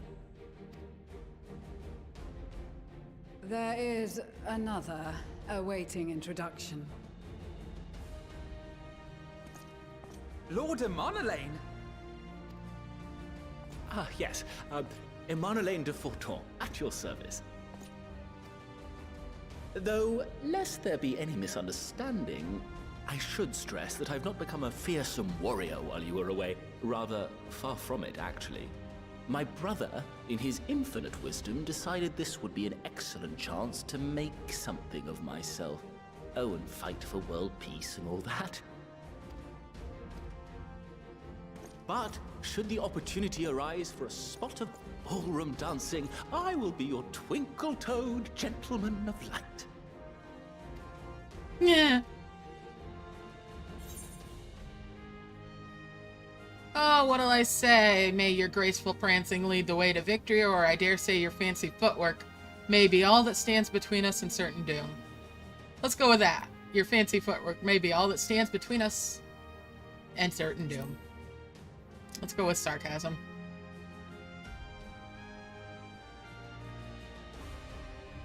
Huzzah! I cannot wait to regale Honoroa with my tales of daring do. I believe that concludes introductions for the Grand Company of Eorzea. Our allies from the Eastern Alliance were due to arrive some time ago, but it would appear they have been delayed. Would that be the Shinobi of Doma? Actually, they've been tasked with relaying messages back and forth between the various Eastern nations. According to Lord Hien, however, an equally capable company of warriors has been sent in their stead. Out of my way, you preening fool! Sadu.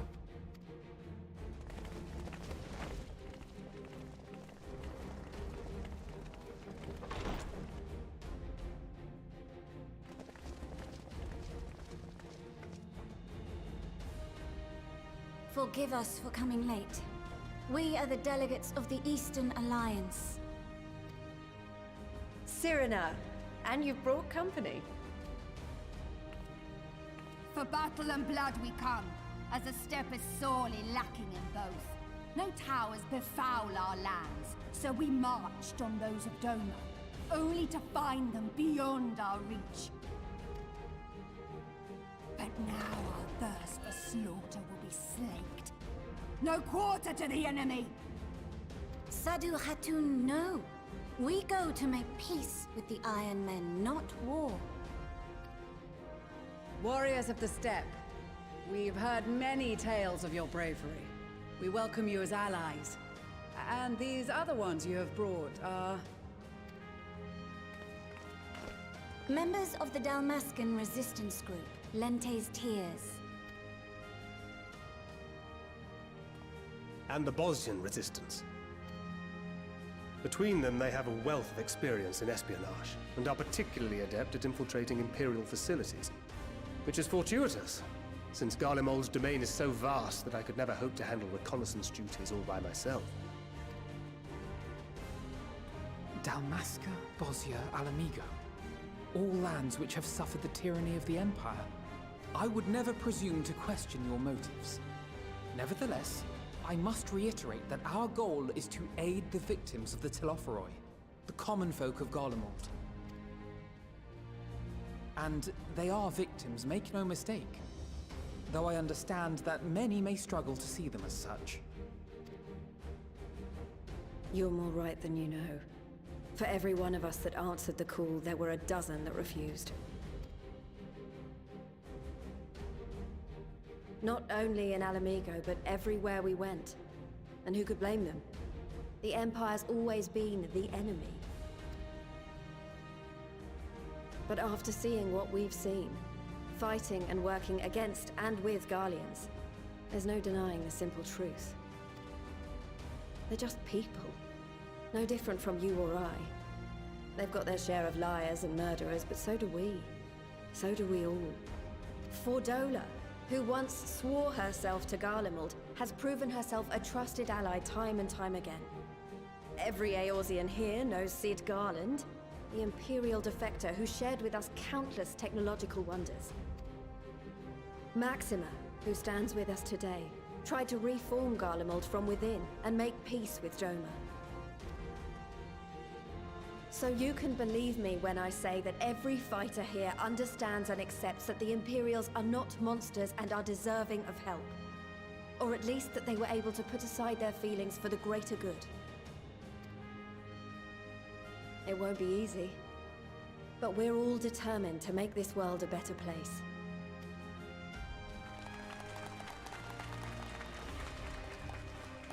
What lingering concerns I may have had were clearly unwarranted. I agree with everything you said wholeheartedly.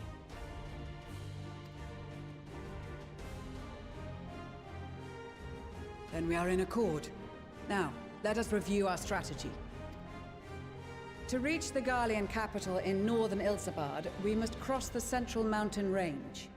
Fortunately, Garland Ironworks can provide aerial transport, sparing us this most treacherous part of our journey. However, attempting to fly any closer to Garlemald would attract the attention of the Telophoroi.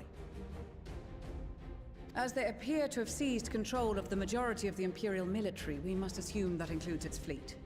In addition, Garlemald possesses devices that can interfere with airship navigational systems, further discouraging an airborne approach.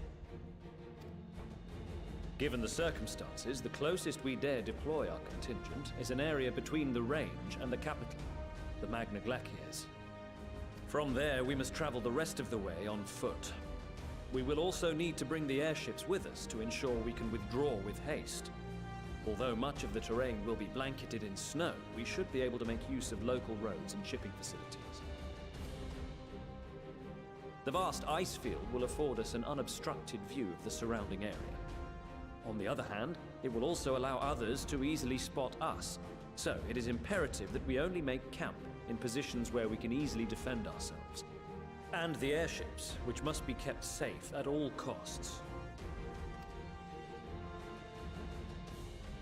We cannot account for every possibility, so we must be prepared to think on our feet. We will be tested. Sorely tested, I expect. But for our homes and for our people, and a people not our own but in need, we will succeed. Spare no effort in your preparations. Once we depart, there is no turning back.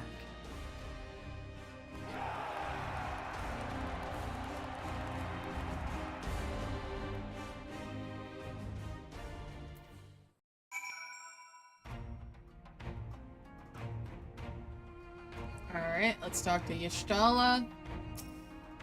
Y'Shtala says, besides the delegates assembled here, the Amalsha and several other tribes offered to send troops of their own. Unfortunately, due to their physiology, many would struggle simply to survive in the harsh climate of Islabard. They would also likely prove tempting targets for abduction by the Telophoroi. All things considered, they can better aid the cause by bolstering our defenses in Eorzea, though their eagerness to do more has been noted. We few shall have to suffice. Ere we embark, we must distribute the warding scales to our comrades. Care to do the honors? Alright, let's hand stuff out. Alright, let's give some to Sickard. Sickard says, I hear you got something for us. Yep, here, have a scale.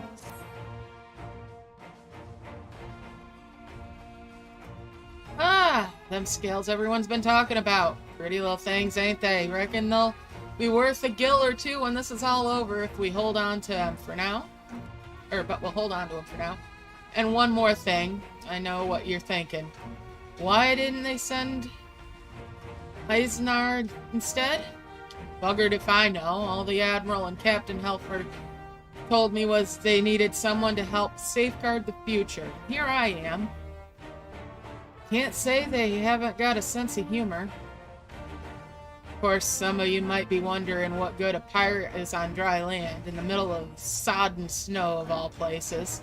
Well, me and my crew will do whatever needs doing, so let's set sail, or however the saying goes for airships. Alright, let's give these... Ah, yes. Here we go. So these are the famed warding scales. Enough for me and my men, I see. Under normal circumstances, I would not be allowed to travel outside the 12's-Wood. The Elder Seedseer, however, has granted me a special permission. She has bid me lend my magics to the people of Garland while learning all I can of their ways. In so doing, I will come closer to understanding myself and my place in the world, or so she says. I say it's past time our allies benefited from the power of a Seedseer's disposal. Or at a Seedseer's disposal. Some bemoan that we hide our light under a bushel. And I intend to address that criticism. Alright. Serena. I heard it would be cold in Garland, so we came prepared.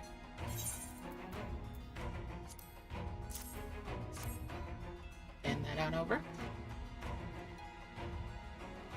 Oh, the Talismans. We are to keep these close at all times, yes? I will see that no one misplaces theirs. And before I forget, I have a message from Hien. In distant lands, in times of strife, together stand, together fight, in darkness shines the light of life. I hope I have done his words justice. Doma, like much of Othard, has been plagued by the towers, yet while he could not be here, he wished to express his shared conviction. Hien and Yugiri labor without rest to unite the people, and with their aid will we keep the enemy at bay. And we of the Steppe and the Eastern Alliance will repay their efforts by ending this war. Alright. Lucia? Warding scales for the Ishgardian delegation, I take it?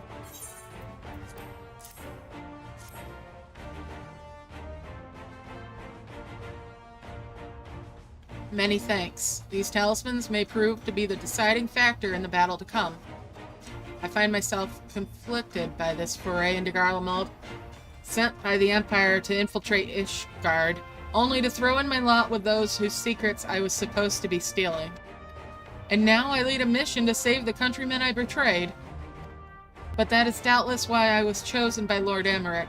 He would have me put my extensive knowledge and former ties to good use. I will not disappoint him. For the future of Ishgard, Garland, and the world at large, I will lead us to victory. Please? I had a set of scales, I spy. Not that I would know what they'd look like.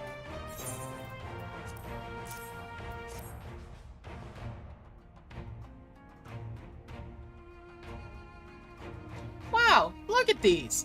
Even a layman like me can tell that they're bursting with Aether. All the better to fend off the tempering waves? Is that the right term? Anyway, these will give us one less thing to worry about, which just leaves the other mountain of whatever else is waiting for us in Garland. Only one way to find out, eh?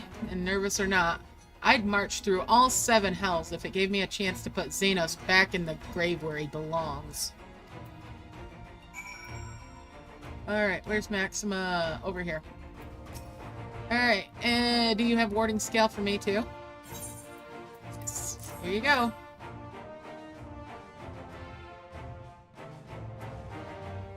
Thank you for this, and for going to such incredible lengths for the sake of my people. Though I have little to offer in return, I will impart some advice, if I may. You have been told by many to wear the cold of Islabard, and I cannot stress enough that this is no token warning. I will be distributing specially made warming tinctures, courtesy of the Alchemist Guild, but understand that they are no substitute for proper protection. I leave the provisioning of all said protection to your discretion. Now, let us proceed to the Alamegan quarter. While you make your final preparations, I will have the pilots ready the airships.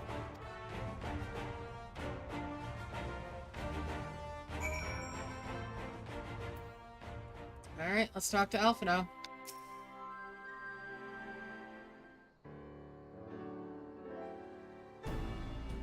Alphino says, "This is our last chance to make ready before we set forth."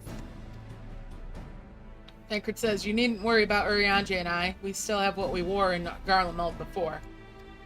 Estinian claims to be quite warm and toasty beneath his armor, and since he spent a fair bit of time up north recently as well, I have no reason to doubt his words. Tancred says, "Most of the others will be borrowing Grand Company stock. The rest of you could do likewise, I suppose, provided you're not overly concerned with style." Michelle says, not to put too fine of a point to it, but I wouldn't be seen dead in one of those ridiculous overcoats. If only I had time to find something to my liking. Hark! Is that the cry of scions in need of a tailor, I hear?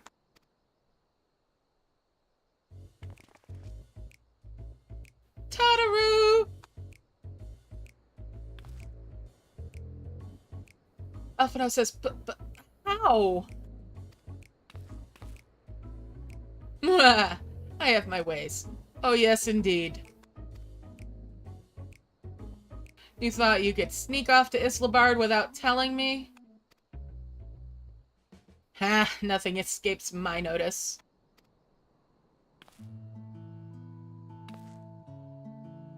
Now, you will wear these garments.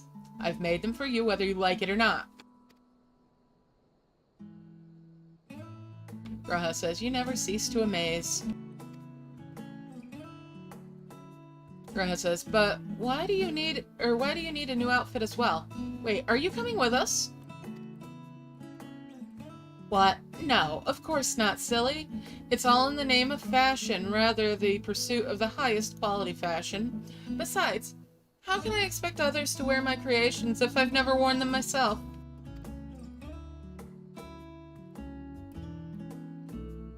Ah, I did have one other thing to share.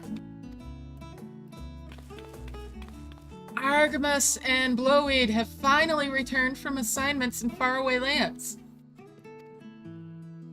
They'll be staying in the Rising Stones for a while to keep an eye on events throughout Eorzea. Since they'll be running things back at headquarters, I was wondering if I couldn't lend a hand in Charlayan? Michelle says, "Oh, why not? You can keep Corral company at the Baldacian Annex." Elsa says, "Yes, we'd love to have you there." And I heard Argmus and Bluida did a fine job carrying on in our stead while we were lying comatose. With them in charge of the Rising Stones, we've nothing to worry about. Tataru says, "My thoughts exactly. Also, while I'm confident you won't go collapsing again, because a certain someone who shall remain nameless isn't in a position to transport your souls to another world, if anything similarly disastrous were to happen, I'll be well positioned to do something about it. Anyway, I've got a few things to take care of, and then I'll make my way to Charlayan. I really do hope that these new clothes are enough to keep you warm in Garlemald. It's not much, but it's the only thing I can do for you, other than pray for your safe return, which I will, every day." Alphino says, "Let's not keep the contingent waiting any longer."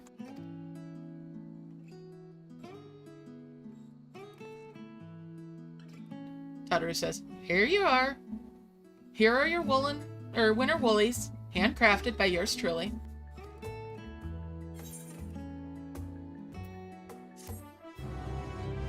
We're getting a coat!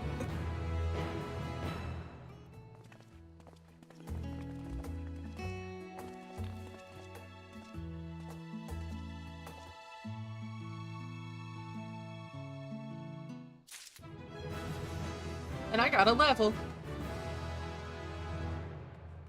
Oh, should I check out this coat? Try it on.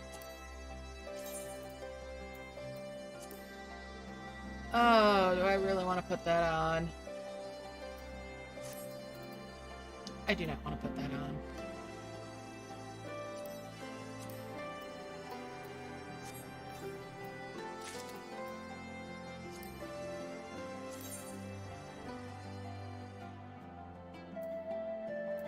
I will upgrade my gear, though. Maybe I will go. Ooh.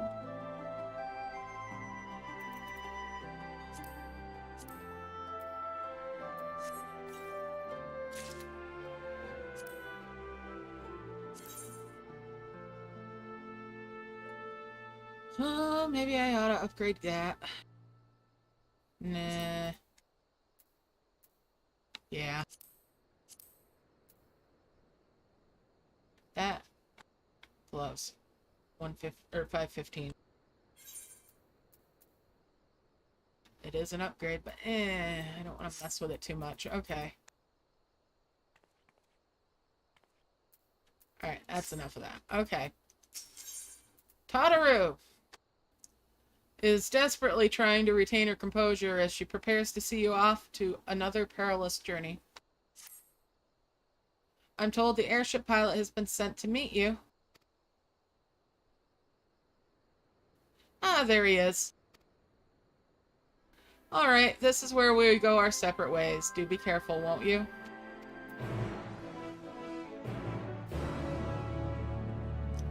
Alrighty. It's an honor to finally meet you. We of the Garland Ironworks will be ferrying you and your contingent across the mountains into Garlemald. For many of us, it'll be something of a homecoming. Our illustrious founder was only our most notable Imperial defector. For that reason, the company is committed to the success of this expedition. Our resources are at your disposal, and if there is aught we might do to be of further assistance, please do not hesitate to ask. If you are ready to depart, I will ready the engines. Upon boarding the airship, several cutscenes will play in sequence. It's recommended that you set aside sufficient time to view these scenes in their entirety. In addition, you'll be required to participate in battle. Your progress will be saved at certain points. In the event that you're defeated, you'll be able to try again from the most recent of these. Please note that if you enter battle associated with other quests or log out, your progress will be lost. Alright. Let's go!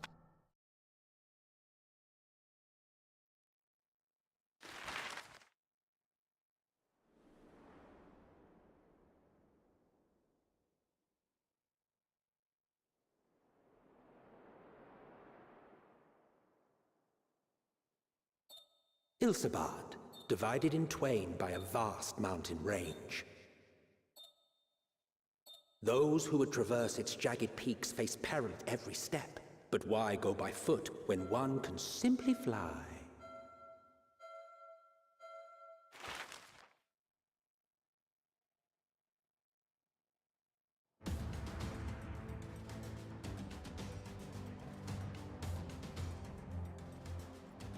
On the outskirts of the Imperial capital, in the frozen wastes of the Magna Glacius,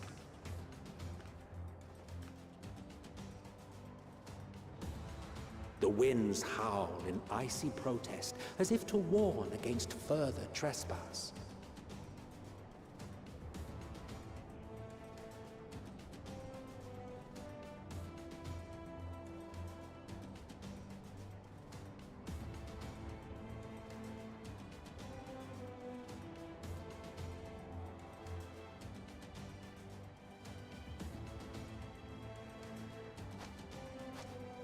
We've received word from Thancred's reconnaissance party. They've sighted a detachment of heavily armed Imperials.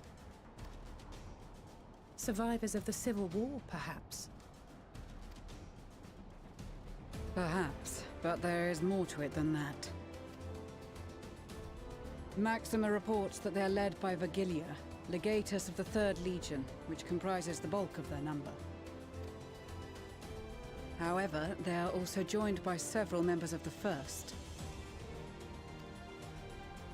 From what I recall, the 3rd Legion fought for Nerva in the War of Succession following Varus's death. The 1st, on the other hand, were under the direct command of the Emperor and rejected Nerva's claim to the throne. These legions were enemies. Indeed. In fact, our sources claim that it was a conflict between them that sparked the Civil War. Yet now, these former foes cooperate to defend a ruined Garlemald from invasion.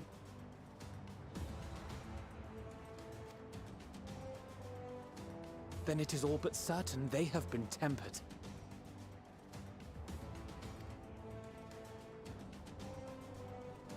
So, what's the plan?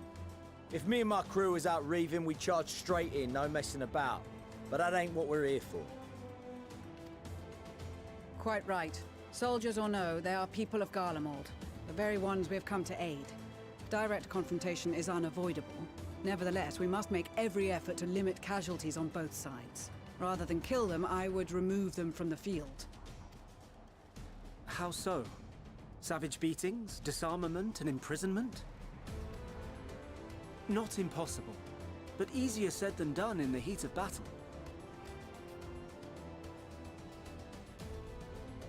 Having observed the opposition, I imagine Thancred had something to suggest? He did. He and the other scouts have already infiltrated a supply depot some distance beyond the Imperial detachment's current position. Stored within is a stockpile of Magitech armaments, and once we give the signal, Thancred's team will destroy them all. In so doing, we will deprive frontline troops of materiel, and likely force the detachment to send men to investigate. Divide and conquer. Not a bad idea. Once the scouts have finished their preparations, we will split into 2 groups. The first will form the vanguard, while the other brings up the rear with our supplies.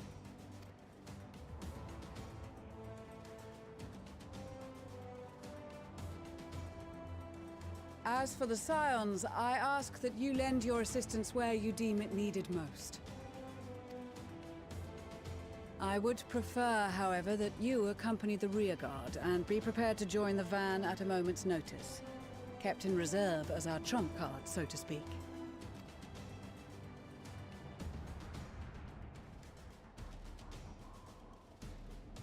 Love how the twins are now in matching outfits again. Meanwhile, at the Imperial Supply Depot,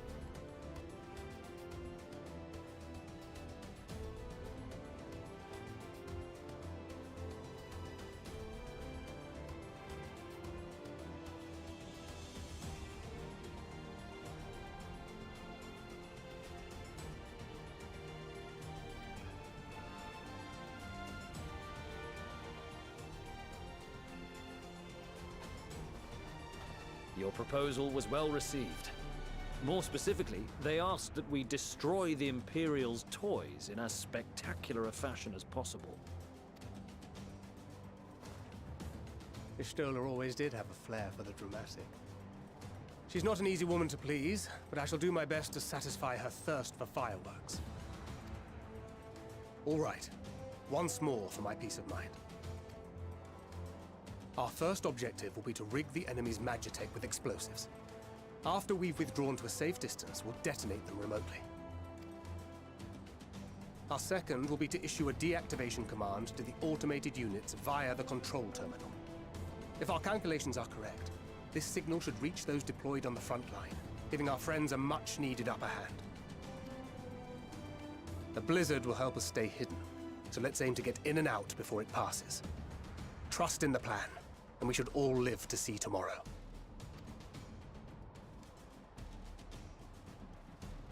In the meantime, I will relay messages back and forth as the situation unfolds. You'll forgive me if I ask again, but are you certain you wish to play the lone wolf? Wouldn't have it any other way. Call it foolish and reckless if you like, but I'll get the job done. I always do. Very well. I wish you the best of luck.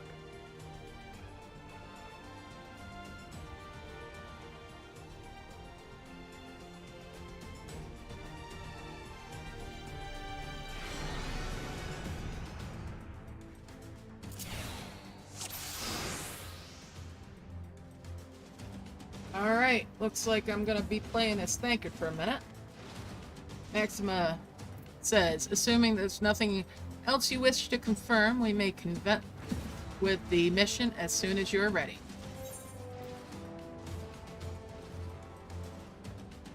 Great, let's commence. Keep your wits about you. It's time.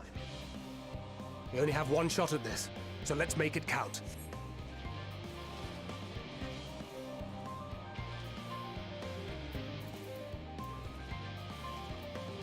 Let's see, solid barrel combo, nebula, swift deception, mask your presence, making it possible for most enemies to detect you. Increased movement speed, cannot be cast while in combat. While hidden, delivers an attack that neutralizes Imperial soldiers. When the target is Magitech weaponry or a guard dog, delivers this attack with a potency of 100. Bewilderment bomb throws a bomb that confuses the senses of guard dogs, neutralizing them. It's no effect on soldiers or Magitech weaponry. Alright, well. Let's move. Oh, we can't move that stuff over.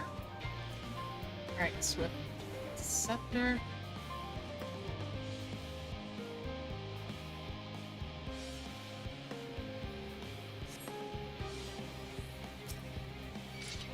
Seven hells.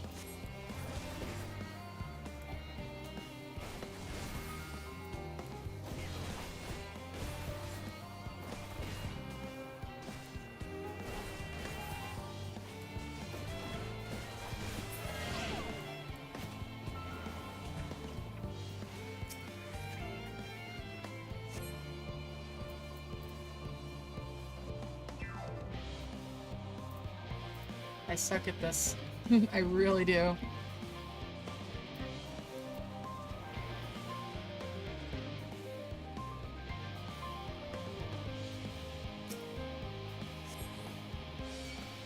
Seven hells.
Damn, spotted.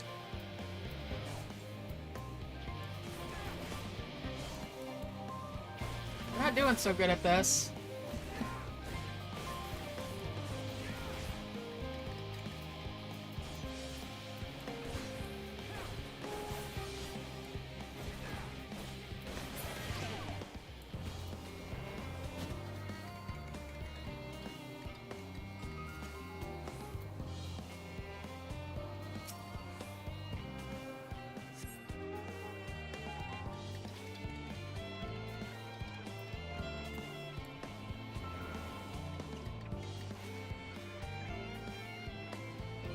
So they've got guard dogs, eh? No use hiding, they'll soon sniff me out.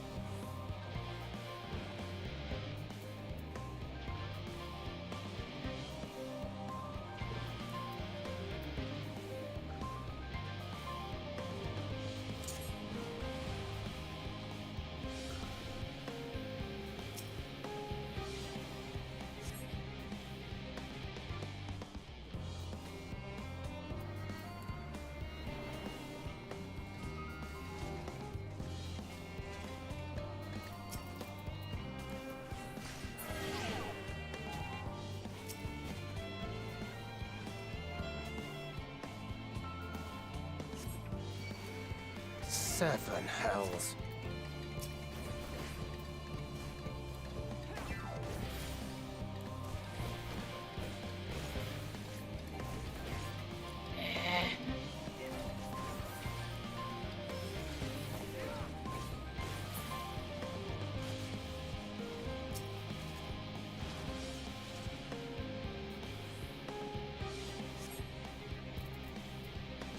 Alright. Now to hide and send word.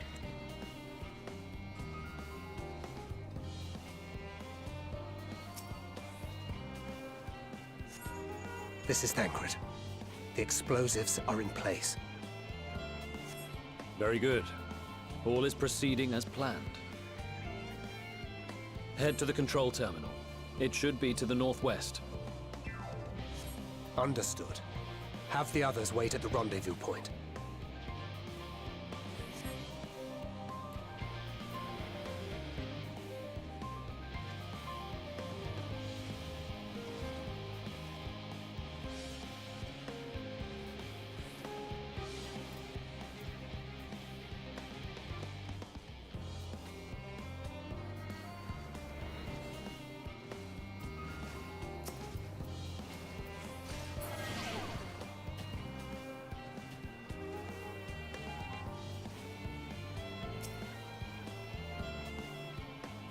Alright, gonna have to wait for that thing to pass back.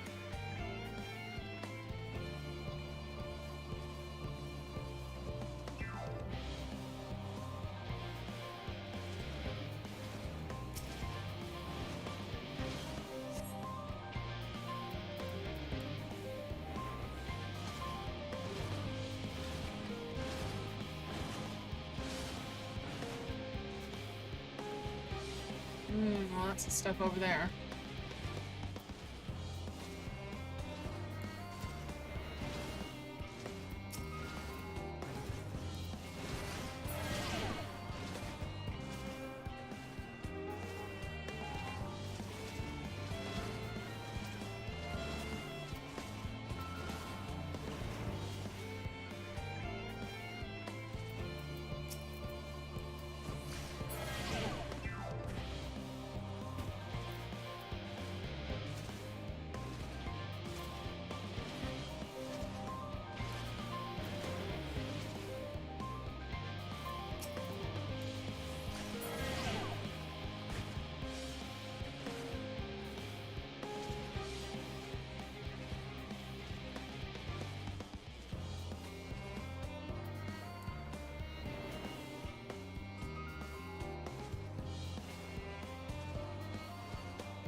Seven hells.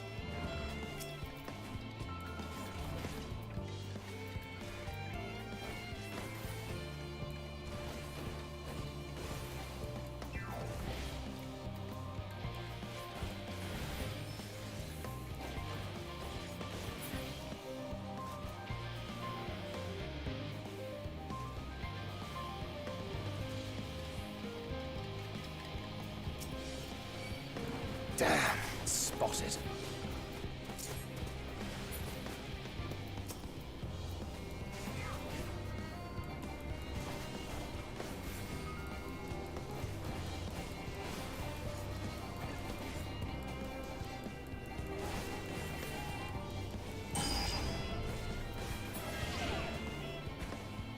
Well.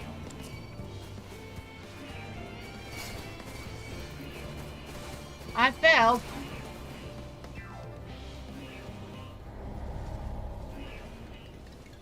Yeah, that's the one thing. I am horrible at this one. Alright, let's try it again.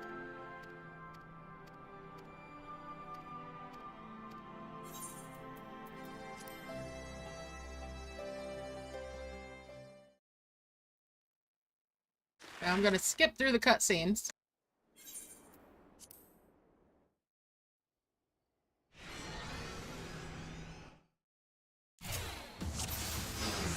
Let's see if I can't do any better this time.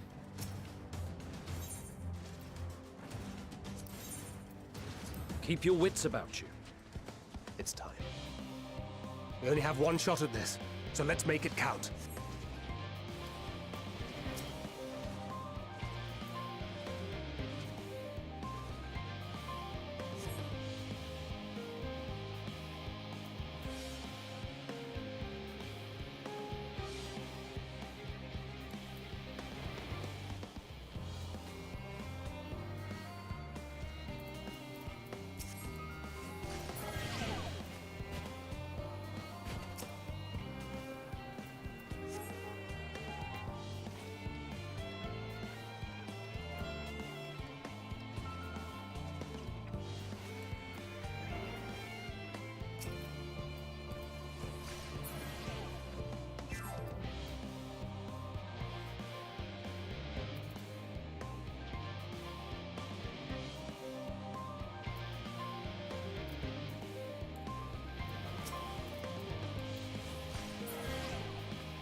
Already doing much better.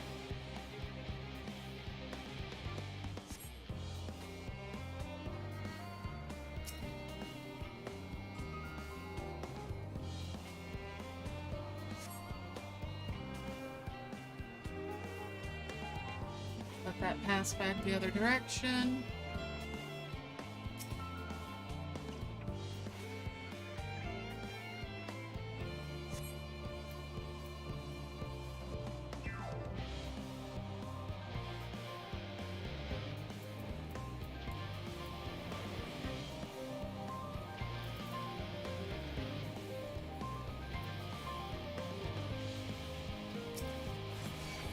Damn. I waited too long.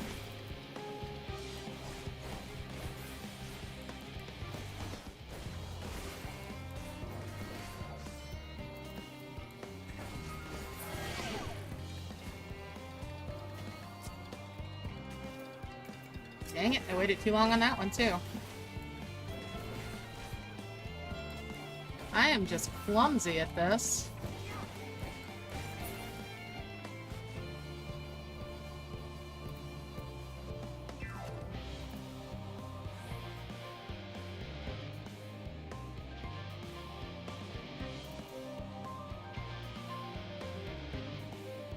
I'll wait for that to go around again.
This is Thancred.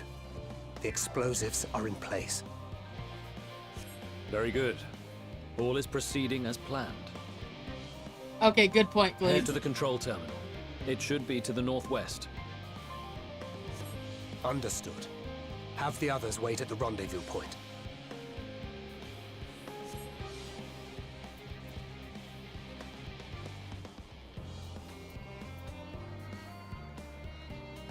Wait for that one to pass back, and then we'll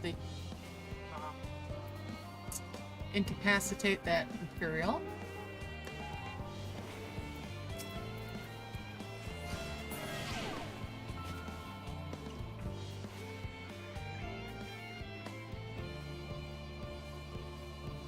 Let that thing come back over here and then back away again.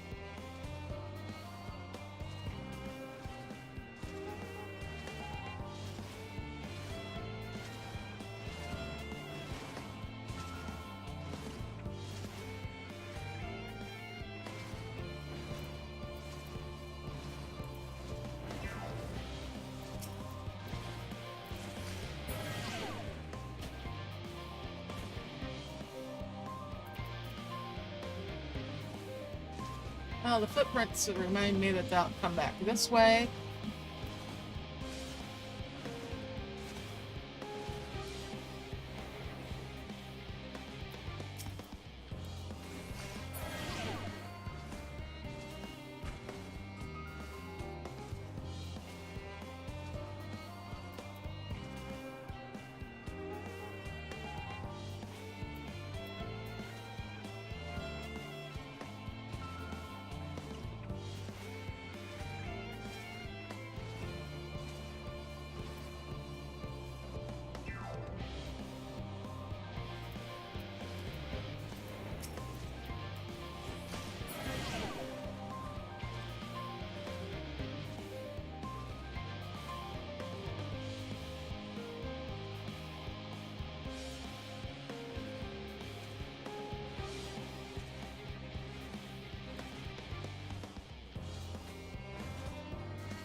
Damn, spotted.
One of those skitterbugs coming back through the slasher.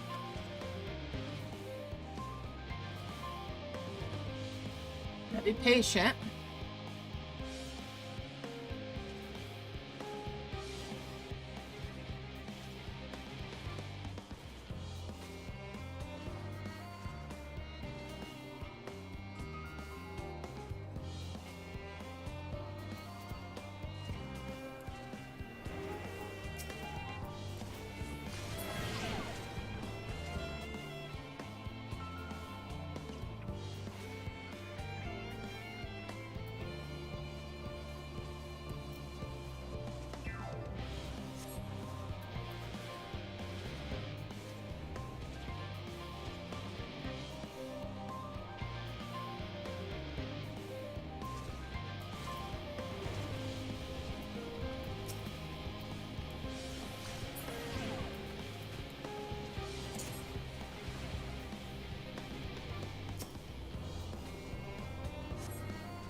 So I was really close the last time. Yeah, it's a fun solo. I wasn't as stealthy as I should have been the first time. How you doing, Yukuz?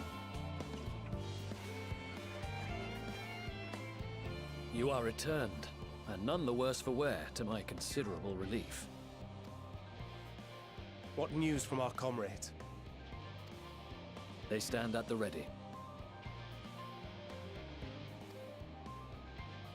Excellent. Then let the fireworks begin.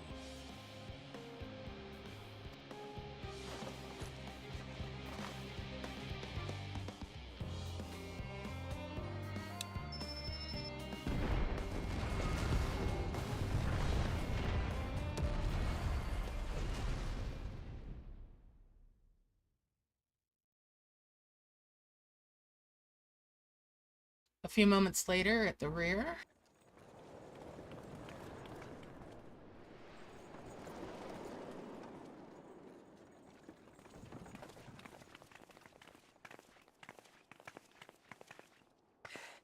The blizzard's beginning to clear. The Vanguard should be engaging the Imperials any moment now, if they haven't already. Ishtola and the others are with them, so I'm sure they'll be all right, but...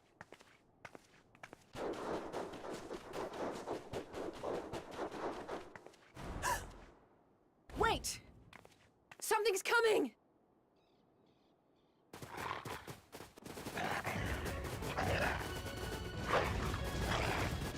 Oi, oi! Looks like we ain't the only ones who sent out scouts. Keep them away from the carriages! We lose those, and we're as good as dead!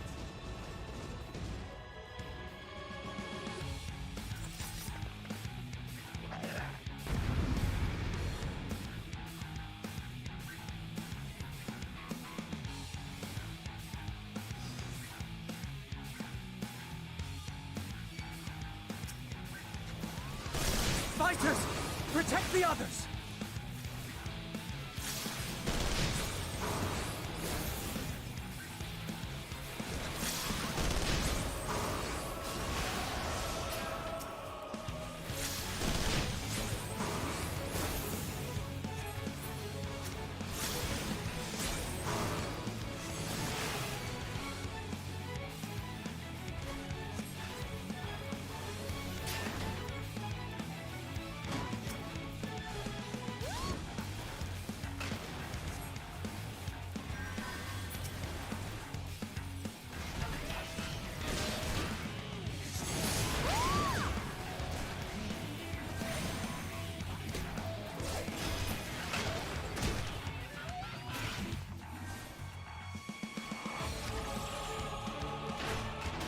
A brief respite, but stay alert. Keep the carriages safe.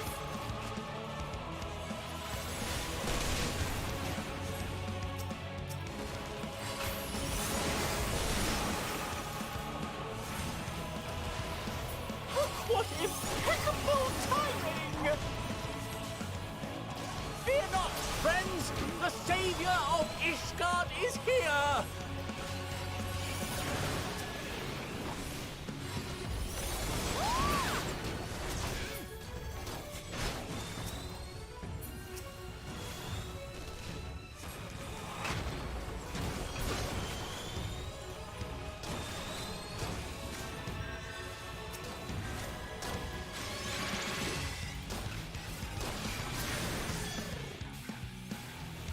A fine display, but the other carriages are still in danger. Go on ahead. We'll hold the line.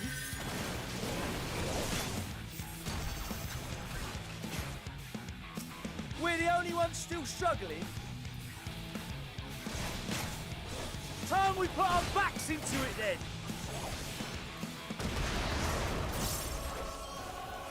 I've been itching for a good scrap.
right there?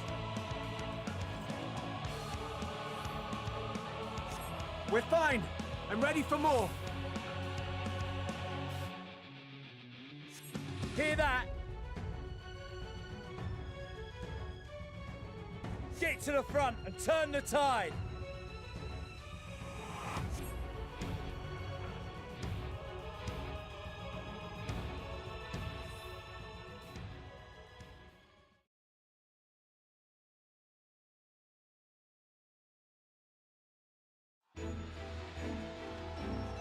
Mm-hmm.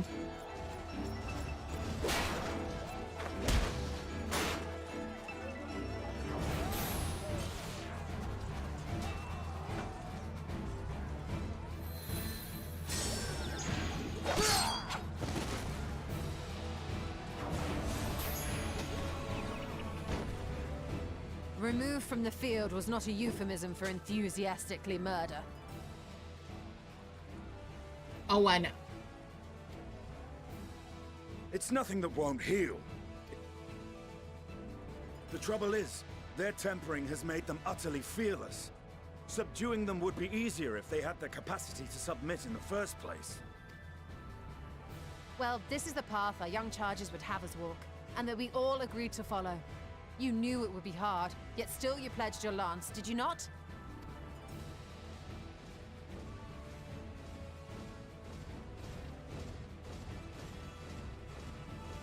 That I did.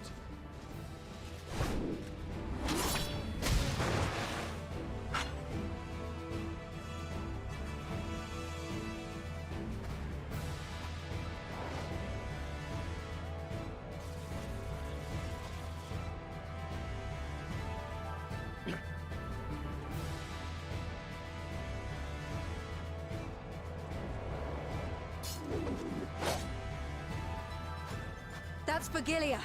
Damn it. I need to help the others take her down. There's no end to them!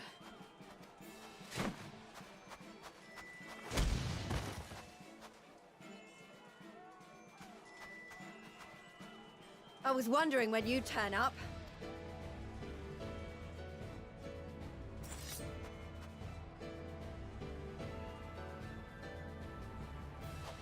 There's no stopping us now.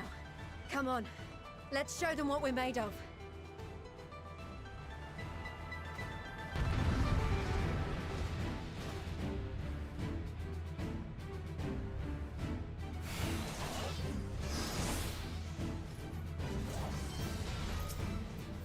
We have them now! Forward!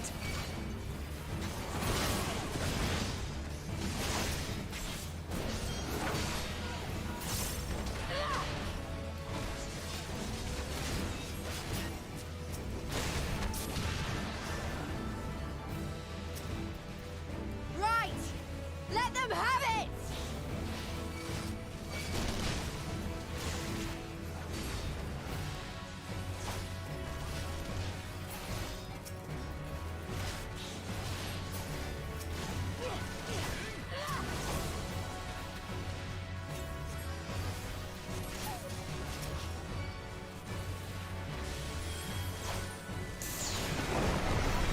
As a raging bull!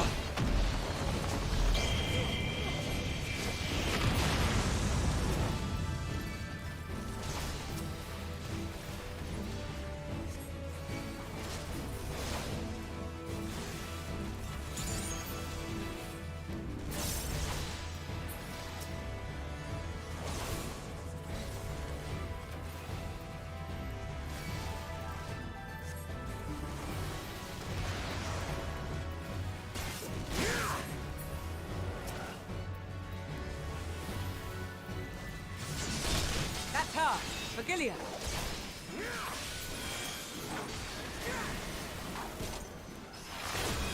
Do not fall behind!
die!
Tremble before the sun!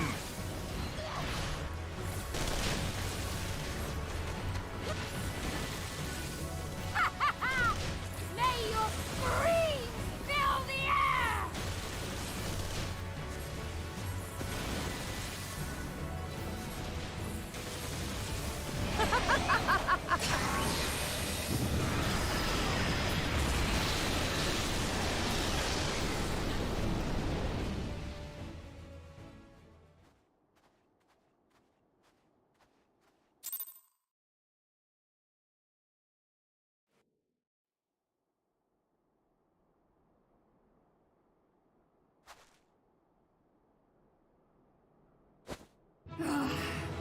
A worthy adversary!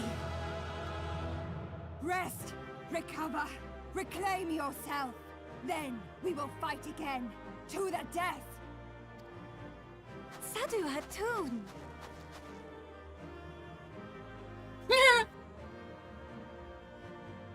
That was the last of them. Poor The day Magni, is little ours, son. thanks to your timely arrival. What of the supply caravan?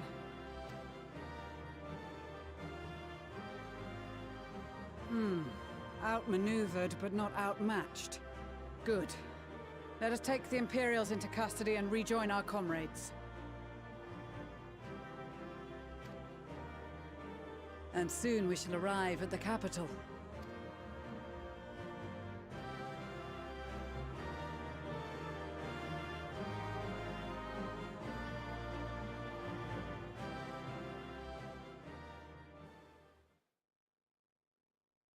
So cold and unforgiving.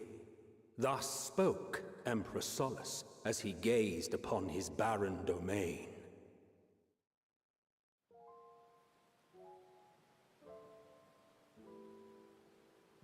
"800 years it had been since the Garleans first set foot here.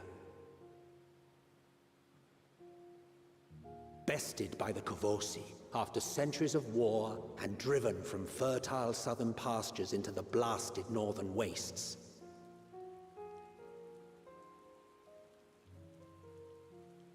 In that garden of desolation, they clung to one another for warmth, freezing, hungry, desperate, hated.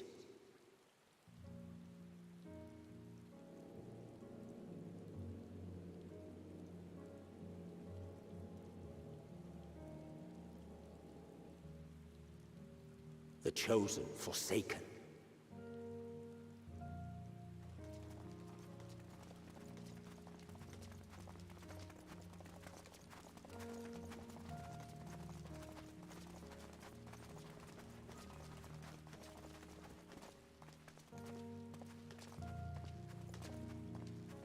In the year 1513 of the 6th Astral Era, a young legatus named Solus single-handedly sparked the Magitech Revolution.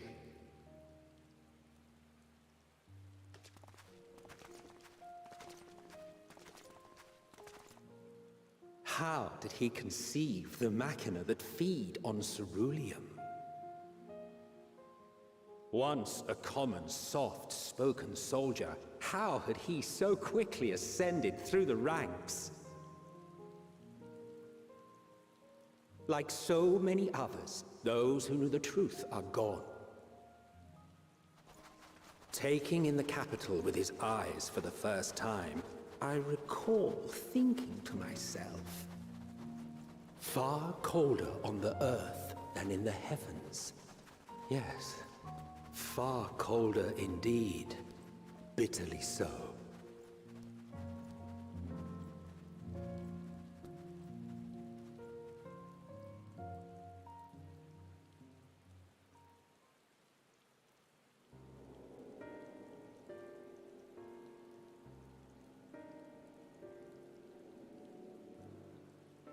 Not so much as a whisper.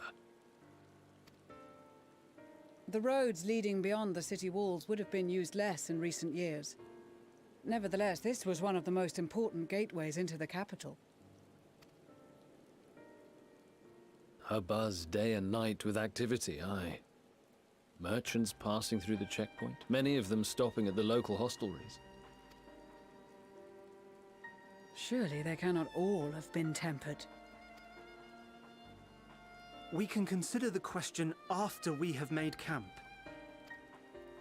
If we spend any longer outside, we may well freeze to death where we stand. The tempered Imperials, too.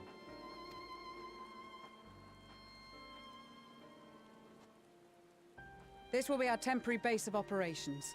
Secure shelter for ourselves and the injured, and dispatch scouts to survey the surrounding area. If we're planning on staying here a while, we ought to give this place a proper name. Well, the constant sound of ice cracking underfoot makes me think of broken glass. An apt name, perhaps. But enough of this. To work, everyone!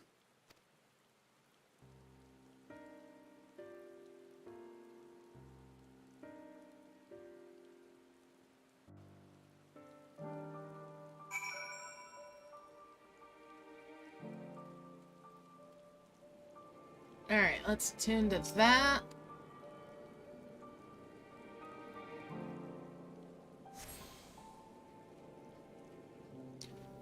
And I leveled up during the cutscene and duties, so level 83 now. Let's talk to Alpha now.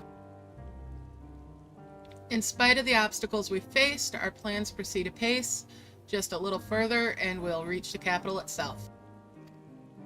Still, we mustn't get ahead of ourselves. As soon as the camp has been made fit for purpose, we are to discuss a course of action with Lucia. Alright, would you mind asking Y'shtola and Graha to join us in the building to the northeast of the camp? Alisei and I will meet you there.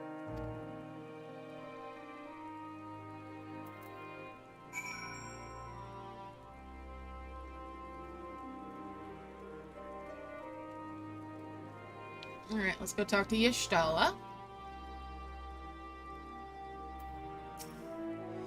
Y'shtola says, a meeting? Yes, I'll make my way over once my head is cleared. In truth, I've been feeling out of sorts since we arrived. The air is thick with a palpable aura of malevolence. Or malevolence. Okay. Malevolence. 'Tis the monstrous tower on the horizon, jagged, hideous, unholy. Even at this distance, its presence is overwhelming. Much like the sensation I felt in the Tower of Za, only far more terrifying. Aether flows unceasingly towards it, converging into a swirling mass of unfathomable power. For a blessing, the constant chill in the air is helping to anchor my senses in the here and now. Tell the others I shall be with you in a few moments.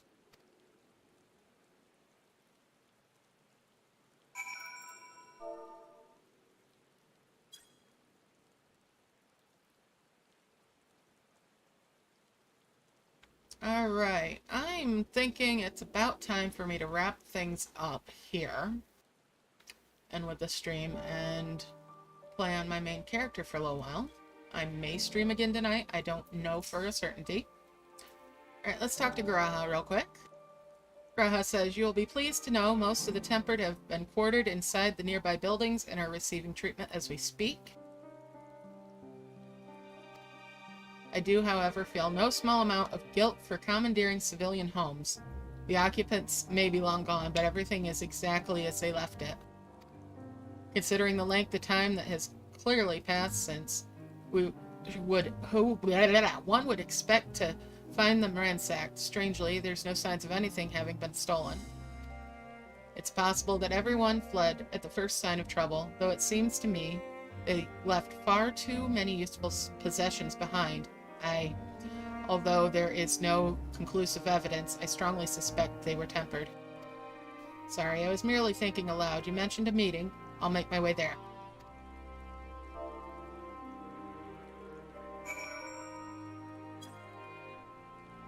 Alright. So, I'm going to wrap things up here. And hopefully I'll see you guys next time. Alright. Bye for now.